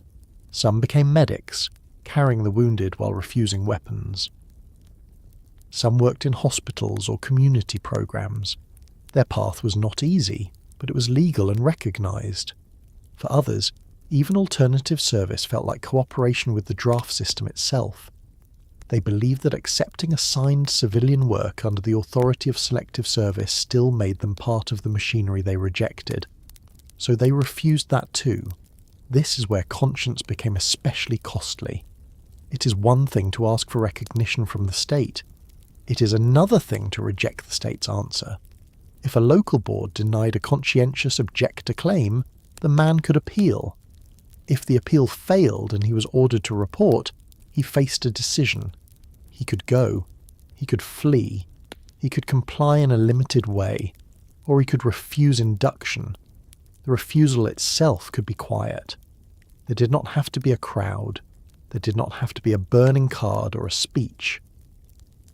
A man could arrive at the induction centre, stand in line with others, move through the process, and then, when his name was called, not take the step forward. That step mattered because induction was staged through action. The command required movement. Refusal could be the stillness of a body that would not obey. Muhammad Ali made that stillness famous. On April 28, 1967 in Houston, Ali refused induction into the United States Armed Forces after his conscientious objector claim had been rejected. His case eventually reached the Supreme Court as Clay v. United States, and in 1971 the court reversed his conviction because the appeal board had given no reasons for denying his conscientious objector claim, and it was impossible to know which grounds it had relied upon. Ali was not an ordinary young registrant in one obvious sense. He was the heavyweight champion of the world. His refusal unfolded under lights brighter than anything most young men would ever face. He lost his title, was barred from boxing during years that should have been the centre of his career, and became a public target for people who saw his refusal as arrogance or betrayal. But in another sense, the core of his case was the same core faced by thousands of less famous men. The government called. He said no. The state asked for his body. He answered from conscience. Whether people believed him depended on their politics, their religion, their view of race, their view of the war, and their view of what a citizen owed. Most men who refused were not Muhammad Ali. They did not have a national platform, a team of famous supporters, or newspapers waiting for every word. They were students, clerks, mechanics, teachers, farm boys, sons of ministers, sons of veterans, young men with long hair and young men with short hair, men who spoke fluently about theology, and men who could barely explain why the thought of carrying a rifle made them feel sick. Some came to refusal after months of counselling, some after years of religious formation, some only after every other route closed. Some were brave in public and terrified in private. Some were not sure if they were brave at all. The image of the resistor as completely certain is misleading. Many refused with shaking hands. They did not necessarily feel pure.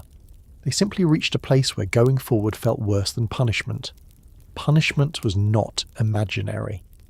Failure to comply with selective service requirements was a criminal offence, and later summaries of the Vietnam era estimate that roughly 570,000 men were classified as draft offenders, though only about 8,750 were convicted, and around 3,250 were imprisoned. Those numbers are important because they show both the scale of non-compliance and the limits of enforcement. The state did not imprison every man who broke the rules. It could not. By the later years of the war, the number of cases was overwhelming. Prosecutors often focused on public, serious or symbolic cases, but for the young man deciding whether to refuse, statistics did not necessarily comfort him. It did not matter that many were not imprisoned if he became one of those who was. Fear does not average itself across a population. It sits in one chest at a time. Prison for draft refusal was not the dramatic prison of movie rebellion. It was paperwork, sentencing, transport, uniforms, Meals on schedule, letters opened and read, visiting hours, boredom, anger, and the steady humiliation of being controlled. Some resistors entered prison believing strongly that their punishment was part of their witness. Some tried to turn prison into another site of protest. Others struggled badly. A young man could accept the idea of prison in theory, and then discover that steel doors, fluorescent lights, and months of confinement were harder than the language of sacrifice had suggested. He might receive letters from supporters calling him courageous, and still feel lonely enough to resent them. He might receive no letters from his father at all. He might share space with men who had committed crimes very different from his own, and who did not necessarily admire his reasons.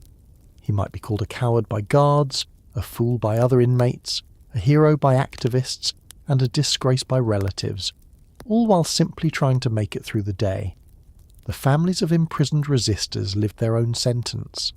A mother might visit a son in federal prison wearing a good coat and trying not to cry until she reached the parking lot. A father might refuse to visit and then secretly read every newspaper mention of the case. Younger siblings might learn not to bring it up at school. Neighbours could be cruel. Churches could divide. Some congregations supported resistors, collected money for legal fees, wrote letters, and treated refusal as a form of Christian witness. Others believed Romans 13 and obedience to lawful authority settled the matter. The same Bible could sit open on two kitchen tables and lead to opposite conclusions. That is one of the things the Vietnam draft did. It made moral language unstable. Words like duty, sacrifice, obedience, courage, and peace no longer belonged to one side. A conscientious objector hearing could feel like a trial before the trial. The registrant might be asked to explain when his beliefs began. Why now? Why not before? Did he belong to a church? Did he attend services regularly? Had he studied scripture? Would he fight if his mother were attacked? Would he fight if the country were invaded? Did he object to World War II? Did he object to police violence? Did he pay taxes? Did he eat meat? Some questions were legally relevant. Some were attempts to test sincerity. Some could feel like traps. The young man had to make conscience sound consistent under pressure, but conscience in real life often develops unevenly. A person may not become opposed to war all at once. He may begin with discomfort, then doubt, then anger, then study, then conviction. The draft board, however, might see late developing conscience as suspicious. If the belief became clear only when the induction notice approached, was it real? That question haunted many claims. The law itself evolved during these years. Supreme Court cases broadened the interpretation of religious belief for conscientious objection in ways that allowed deeply held moral and ethical beliefs to count, even when they were not tied to traditional religion. But the requirement of sincerity remained central and difficult to measure. Selective service guidance today still reflects that distinction, explaining that qualifying beliefs may be religious, moral, or ethical, but not based on politics, expediency, or self-interest, and that the registrant's prior lifestyle is expected to reflect the claim. That last phrase, prior lifestyle, could be devastating. How does a 19-year-old prove a life? What if he had been careless, ordinary, not especially religious, not especially political, until the war forced him to think? What if the draft itself had awakened the conscience the board now distrusted because it came late? The system wanted evidence that belief was not convenient. But history often makes conscience inconvenient first and articulate later. Some young men chose refusal without seeking official CO status, or after deciding the process itself was illegitimate. They saw the board as part of the war machine. They did not want to ask permission not to kill. They did not want to submit the contents of their conscience to men who might reject it. This kind of refusal could be deeply principled, but it was also legally dangerous. It removed the protective language of the claim and left the act exposed. No, I will not register. No, I will not report. No, I will not submit to induction. No, I will not do alternative service. The refusals varied. but the government treated them as violations. President Ford's later clemency proclamation listed draft evaders as those who unlawfully fail to register, keep the local board informed, report for examinations, report for induction, or complete required alternative service during the Vietnam period.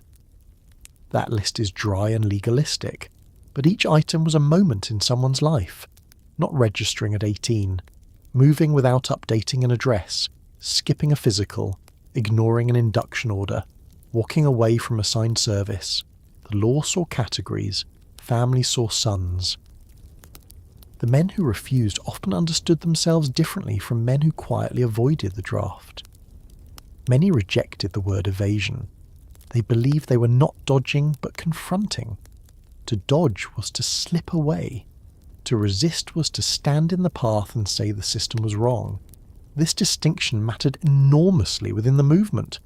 A man who obtained a comfortable deferment might remain safe but leave the system intact.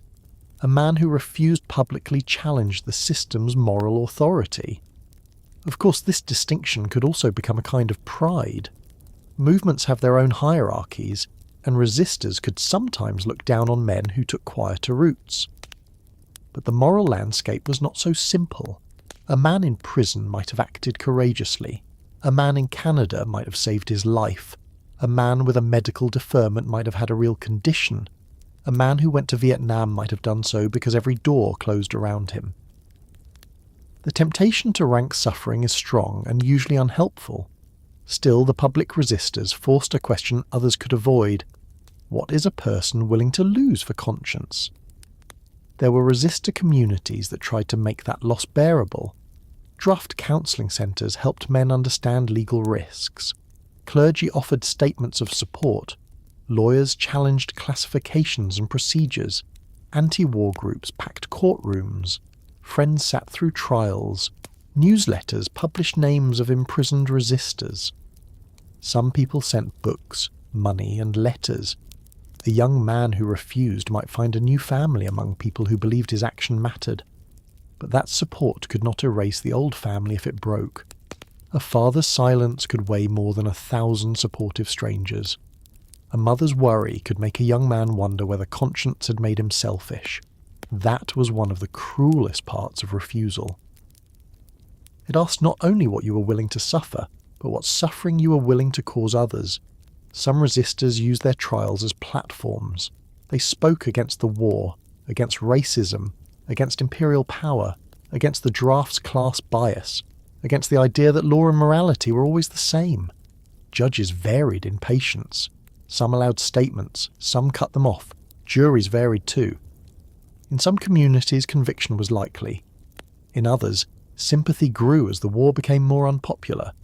The courtroom could become a smaller version of the country's argument. Prosecutors spoke of law. Defendants spoke of conscience. Judges spoke of order. Supporters spoke of morality. Parents sat in the back, sometimes proud, sometimes crushed. The young man at the defence table wore a suit that might not fit well. He had probably been told to cut his hair. He might have refused that too, or he might have decided not to fight over every symbol. Even small choices became tactical. How to look, how to speak, whether to show respect to a court whose authority you questioned, whether anger would help or hurt, whether tears would be weakness or honesty. The phrase, boys who refused, is not meant to make them smaller, but it does remind us how young many were. Later photographs of elderly Vietnam-era resistors can make their younger selves seem inevitable, as if they were always men of settled conviction. But at the time, many were barely out of adolescence. They were asked to make decisions that would follow them for life before they had lived much life.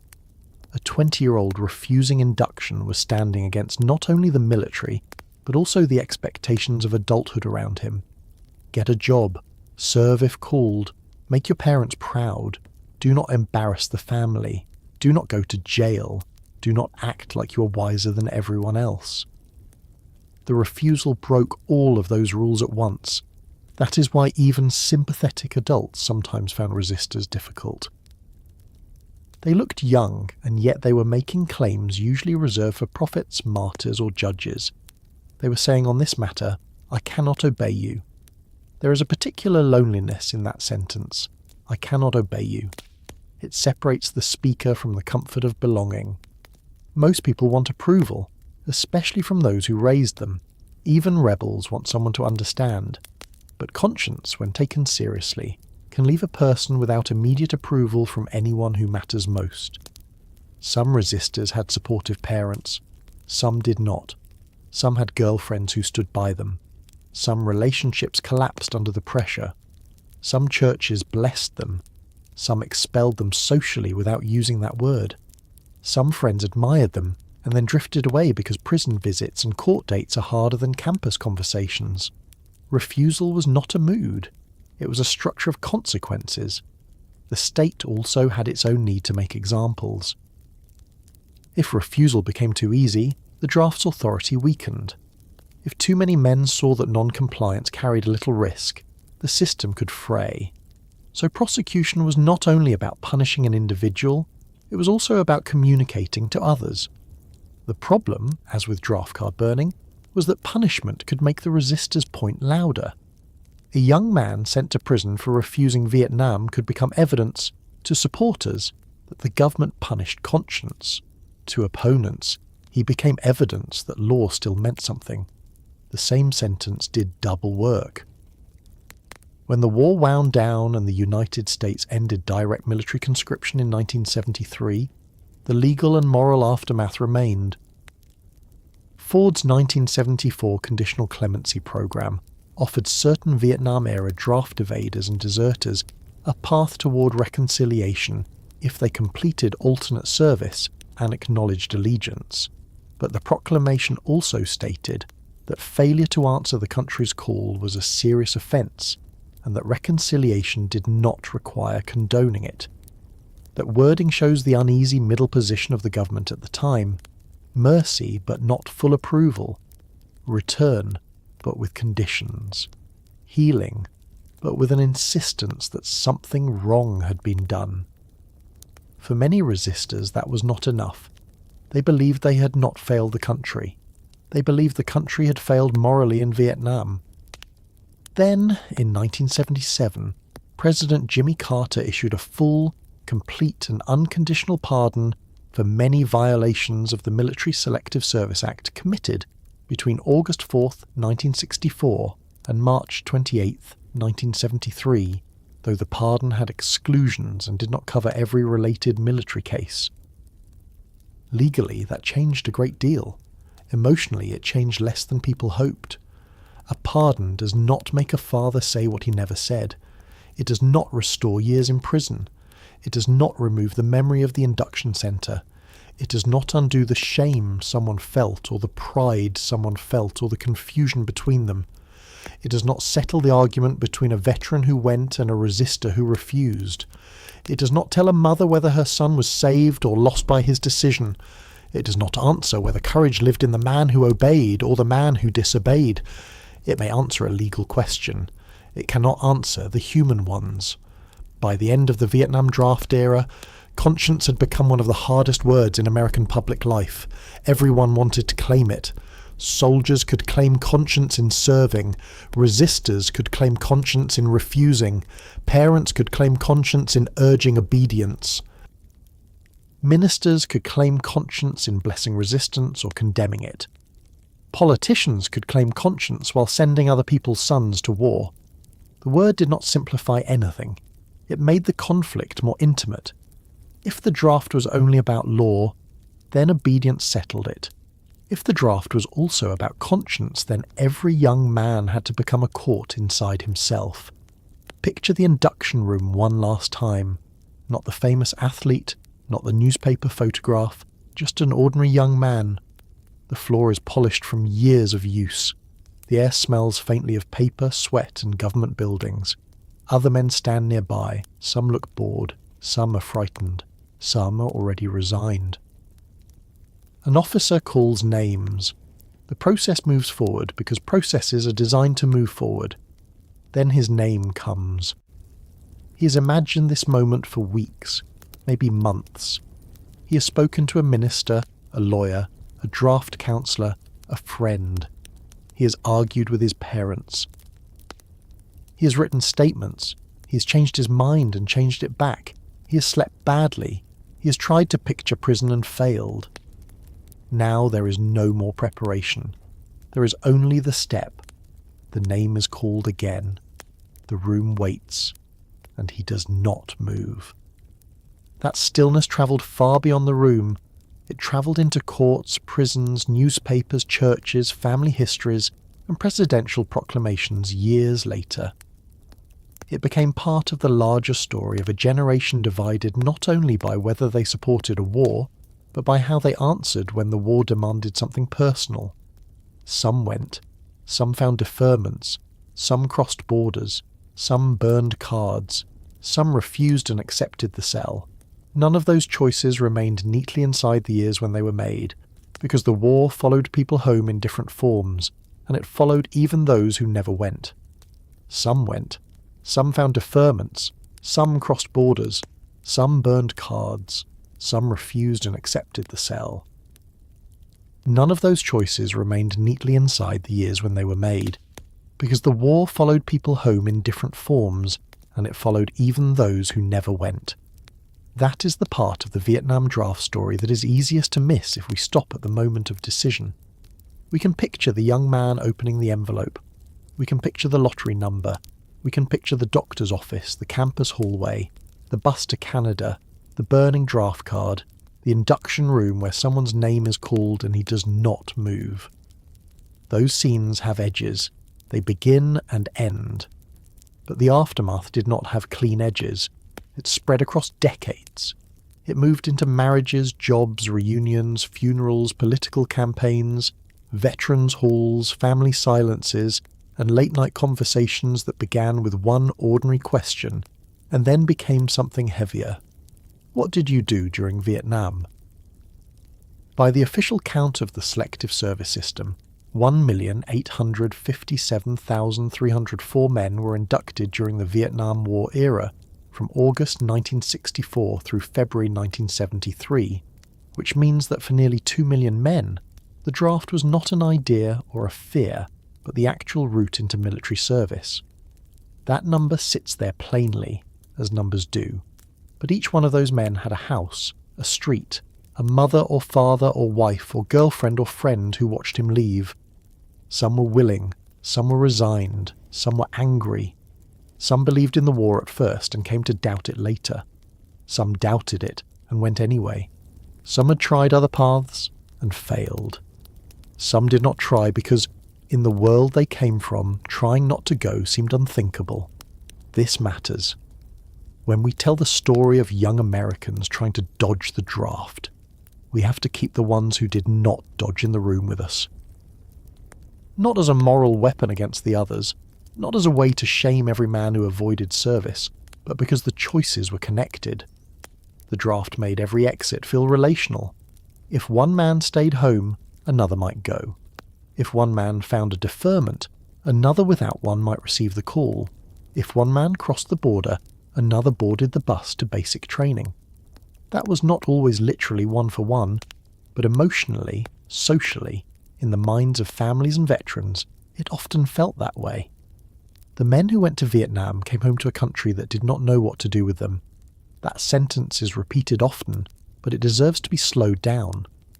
They came home not to victory parades, not to a clear national story, not to the kind of welcome that had shaped memories of World War II, but to a country tired of the war, ashamed of parts of it, divided over all of it, and eager in many places to move on before the people who had fought could explain what moving on would cost. The National Archives Vietnam Conflict Casualty File lists 58,220 fatal casualty records, with 47,434 categorised as hostile deaths and 10,786 as non-hostile deaths in that dataset. Behind those records were families who did not get an aftermath in the ordinary sense. Their sons did not come home to argue, to explain, to remain silent, to drink too much, to build lives, or to reconcile with anyone. They came home as folded flags, telegrams, body bags, names, photographs on mantles, and rooms left too long unchanged. Every debate about draft avoidance happened in the shadow of those absent men. That did not settle the debate. It made it harder. The ones who came back alive often returned carrying things that were not visible at the airport. Some carried wounds everyone could see, missing limbs, scars, burns, wheelchairs, canes, the altered gait of a body that had learned pain. Others carried injuries that took longer for the country to name properly. Nightmares, rage, numbness, guilt, jumpiness, sleeplessness, addiction, distance from their families, a sense that ordinary civilian life was somehow unreal. A man could return to his hometown, put on clean clothes, stand in the grocery store aisle, and feel farther from home than he had in Vietnam. People might ask, what was it like over there? Then, before he could answer, they might make it clear they did not really want the answer. They wanted a version that could fit between weather talk and a handshake. Many veterans learned to say very little. Silence became a kind of shelter. It was not peace, it was containment. For men who had avoided the draft, silence also became familiar. The silence was different, but it could be just as durable. A man who had received a high lottery number might mention it lightly, as if luck were a funny old fact. A man who had stayed in school might say he was deferred and leave it there. A man who had found a medical exemption might not explain whether the condition was severe, exaggerated, or simply convenient. A man who had gone to Canada might speak about it proudly in one room and carefully in another. A man who had refused induction might say it was the best decision of his life, but still remember his mother crying. The war created many kinds of silence because it created many kinds of shame, and not all of them belonged to the same side.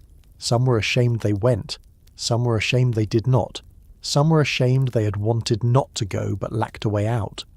Some were ashamed of feeling relief, some were ashamed of judging others, some never used the word shame at all, but arranged their lives around avoiding the conversation. This is why reunions could be strange. High school reunions, college reunions, family gatherings, weddings, funerals, all the places where old selves are brought out and compared. Men who had once been boys together met again as adults, whose lives had passed through Vietnam in different ways. One had served in the infantry. One had gone into the Navy. One had stayed in graduate school. One had received 4F. One had gone to Toronto and returned after the pardon. One had become an anti-war lawyer. One had supported the war and later changed his mind. One had lost a brother. One had never been called and had spent years feeling that his life had been spared by a number. Around a table they could talk about baseball, jobs, children, mortgage rates, divorces, old teachers, and then the old question might appear. What was your number? Men of that generation sometimes asked it the way others might ask, where did you live then? It was casual and not casual at all. The answer could open a door or close one. The men who ran, especially those who went to Canada, lived with a different kind of return. For years, return was not simple. Legal danger remained for many draft evaders. Some built permanent lives in Canada and stopped thinking of return as the centre of the story. Others waited for some change in American policy that might allow them to come back without prison. President Gerald Ford tried to address this in 1974 with a conditional clemency program for Vietnam-era draft evaders and military deserters, describing it as an attempt to afford reconciliation under specific terms and conditions. That word, reconciliation, sounds gentle, but the program was not simple forgiveness.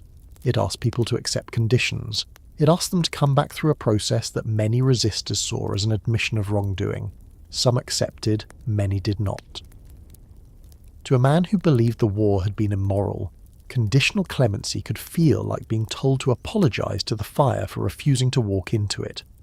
To others, including many veterans and families of those who served, even conditional mercy felt too generous. The argument did not soften just because the fighting was ending. Then came Jimmy Carter.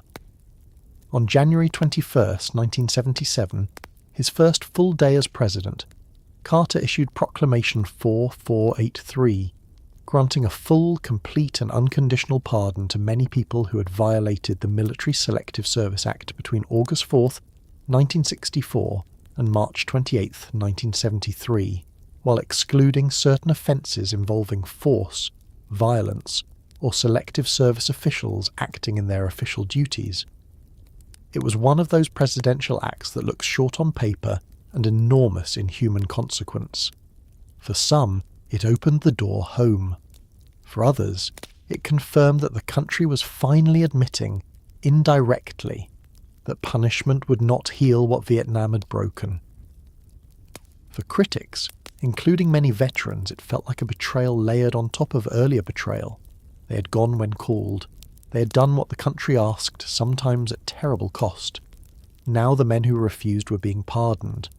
The legal question could be settled by proclamation. The moral question could not. And that is one of the central truths of this whole story. The law can end a draft. The law can issue pardons. The law can dismiss cases, close files, restore rights, and tell prosecutors to stop.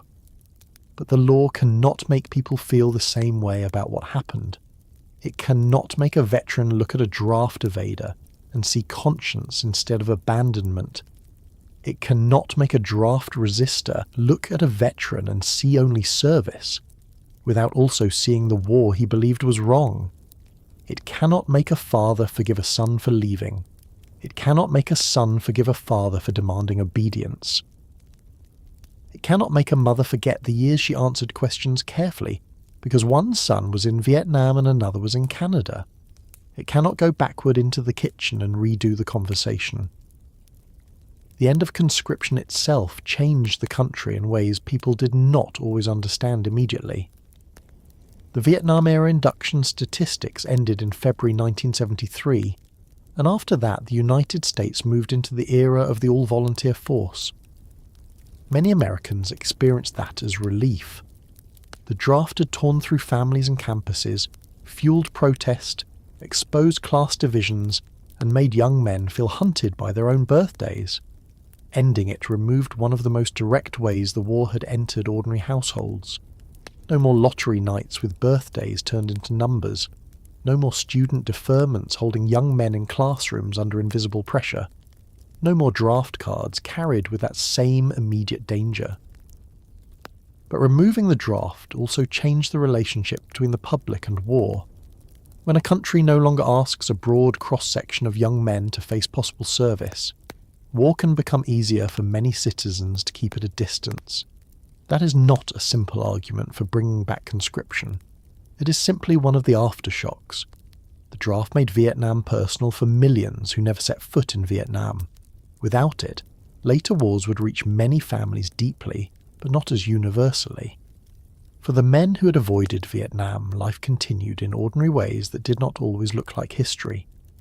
They became teachers, carpenters, lawyers, social workers, businessmen, musicians, fathers, grandfathers, mechanics, professors, journalists, doctors, and men who stood in line at hardware stores on Saturday mornings.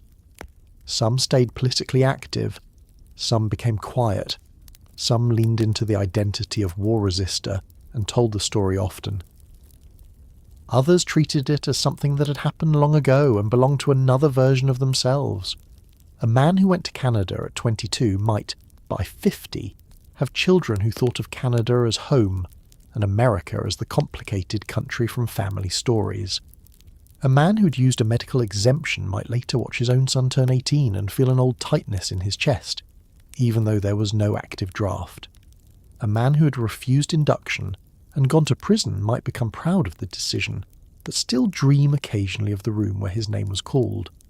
The past does not always stay where it is placed.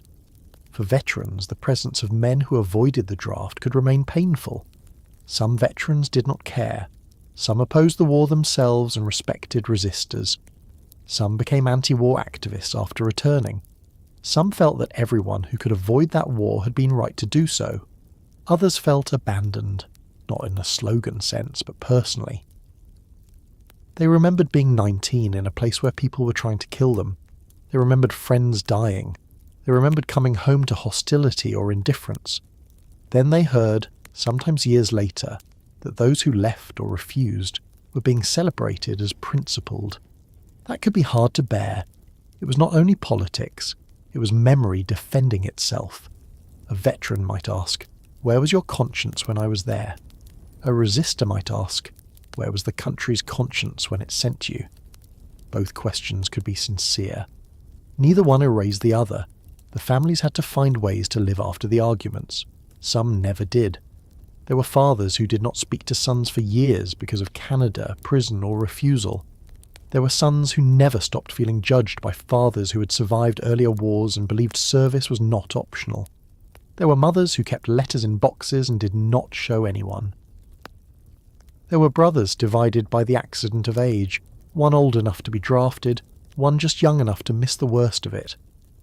There were families with one son who served and another who avoided service, and in those houses every conversation about Vietnam had to pass through a field of hidden wires.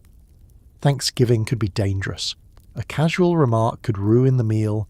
Someone would say we do not talk about that anymore, which is another way of saying that it was still there.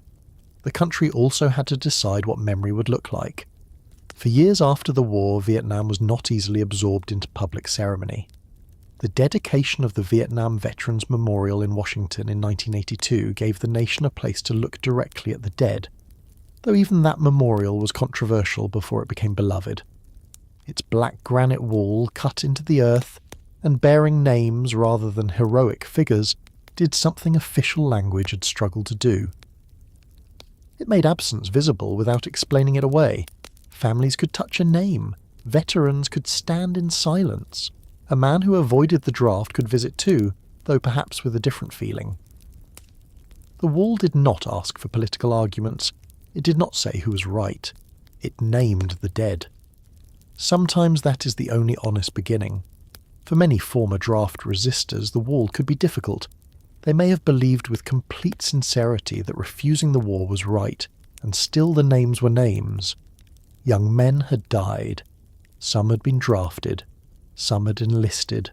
Some had believed in the mission. Some had not. Some had no real choice. The wall did not distinguish by opinion. It did not say which dead supported the war and which doubted it. It did not say who had a low lottery number or who had a deferment that ended. It simply stood there, reflecting the face of whoever approached. That reflection matters. A visitor sees the names and himself at once. A veteran might see his own surviving face among the names of friends. A resistor might see the life he did not live, the death he avoided, the moral cost that cannot be reduced to regret or pride. As the decades passed, the words changed. Draft dodger became, in some circles, war resistor. In other circles, it remained draft dodger, spoken with the old contempt intact. Veterans became more publicly honoured, though often after years of neglect. Politicians learned to handle Vietnam carefully, sometimes too carefully, turning personal histories of service or non-service into campaign weapons. The old questions returned in new forms. Did he serve? Did he avoid service? Did his father help him? Was his deferment legitimate? Did he protest? Did he support the war? What did he say then? What does he say now?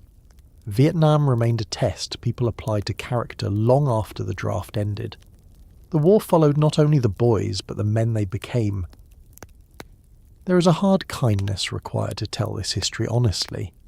We have to allow fear to be fear without making it automatically shameful. We have to allow conscience to be conscience without assuming it was always pure. We have to allow service to be service without pretending every soldier believed in the war. We have to allow resentment to be real without letting it become the whole truth. A young man who stayed in school to avoid Vietnam may have been acting from privilege and fear. He may also have later spent his life serving others. A young man who went to Canada may have been afraid.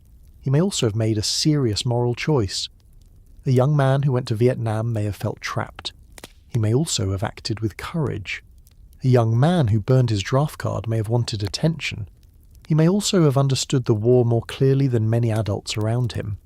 Human beings do not become simple because history wants symbols.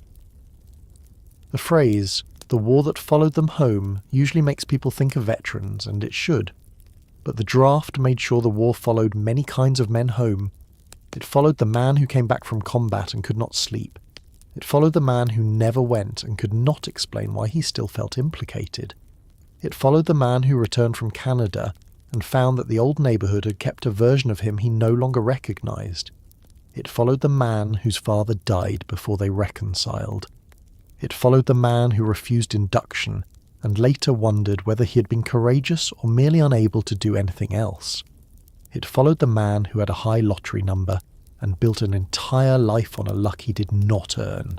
It followed the wives who heard the nightmares, the children who learned which subjects not to mention, the families who kept medals in drawers and pardon papers in folders. I want to bring the story back one last time to the ordinary room where it began. Not a battlefield, not a presidential office, not a courtroom, but a home. Years have passed now. The young man is no longer young. His hair is grey, or gone. Maybe he has a grandson who knows Vietnam only as a chapter in school. Maybe he keeps an old selective service card in a box with photographs.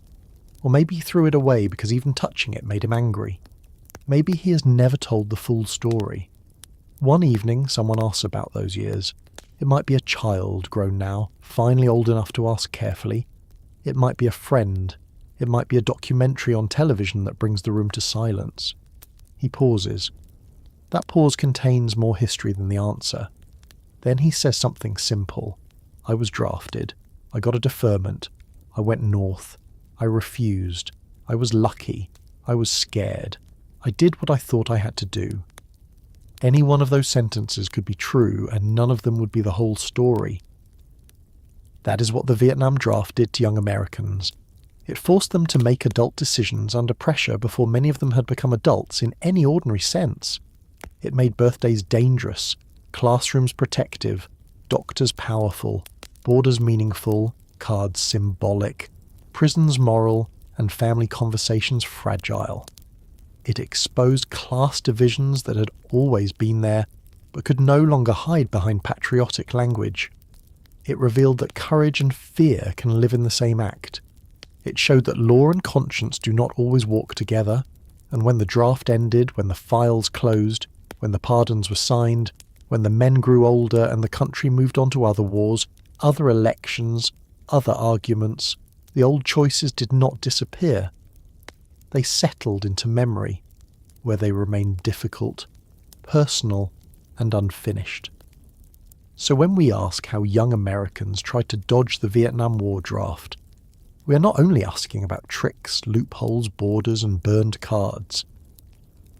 We are asking how people behave when the state reaches into youth and demands a body. We are asking what privilege can buy, what conscience can cost, what fear can make a person do, and what a family can survive without ever fully speaking of it. We are asking why one man went and another did not, and why neither answer was always enough to let him sleep. The war ended on paper. The draft ended in law. The numbers stopped being called. But for the ones who stayed, the ones who ran, the ones who refused, and the ones who came home carrying the war inside them, Vietnam did not end all at once. It ended slowly, unevenly, in kitchens, bedrooms, veterans' halls, Canadian apartments, prison memories, pardon papers, and in the long silences between people who loved each other and still could not agree on what should have been done.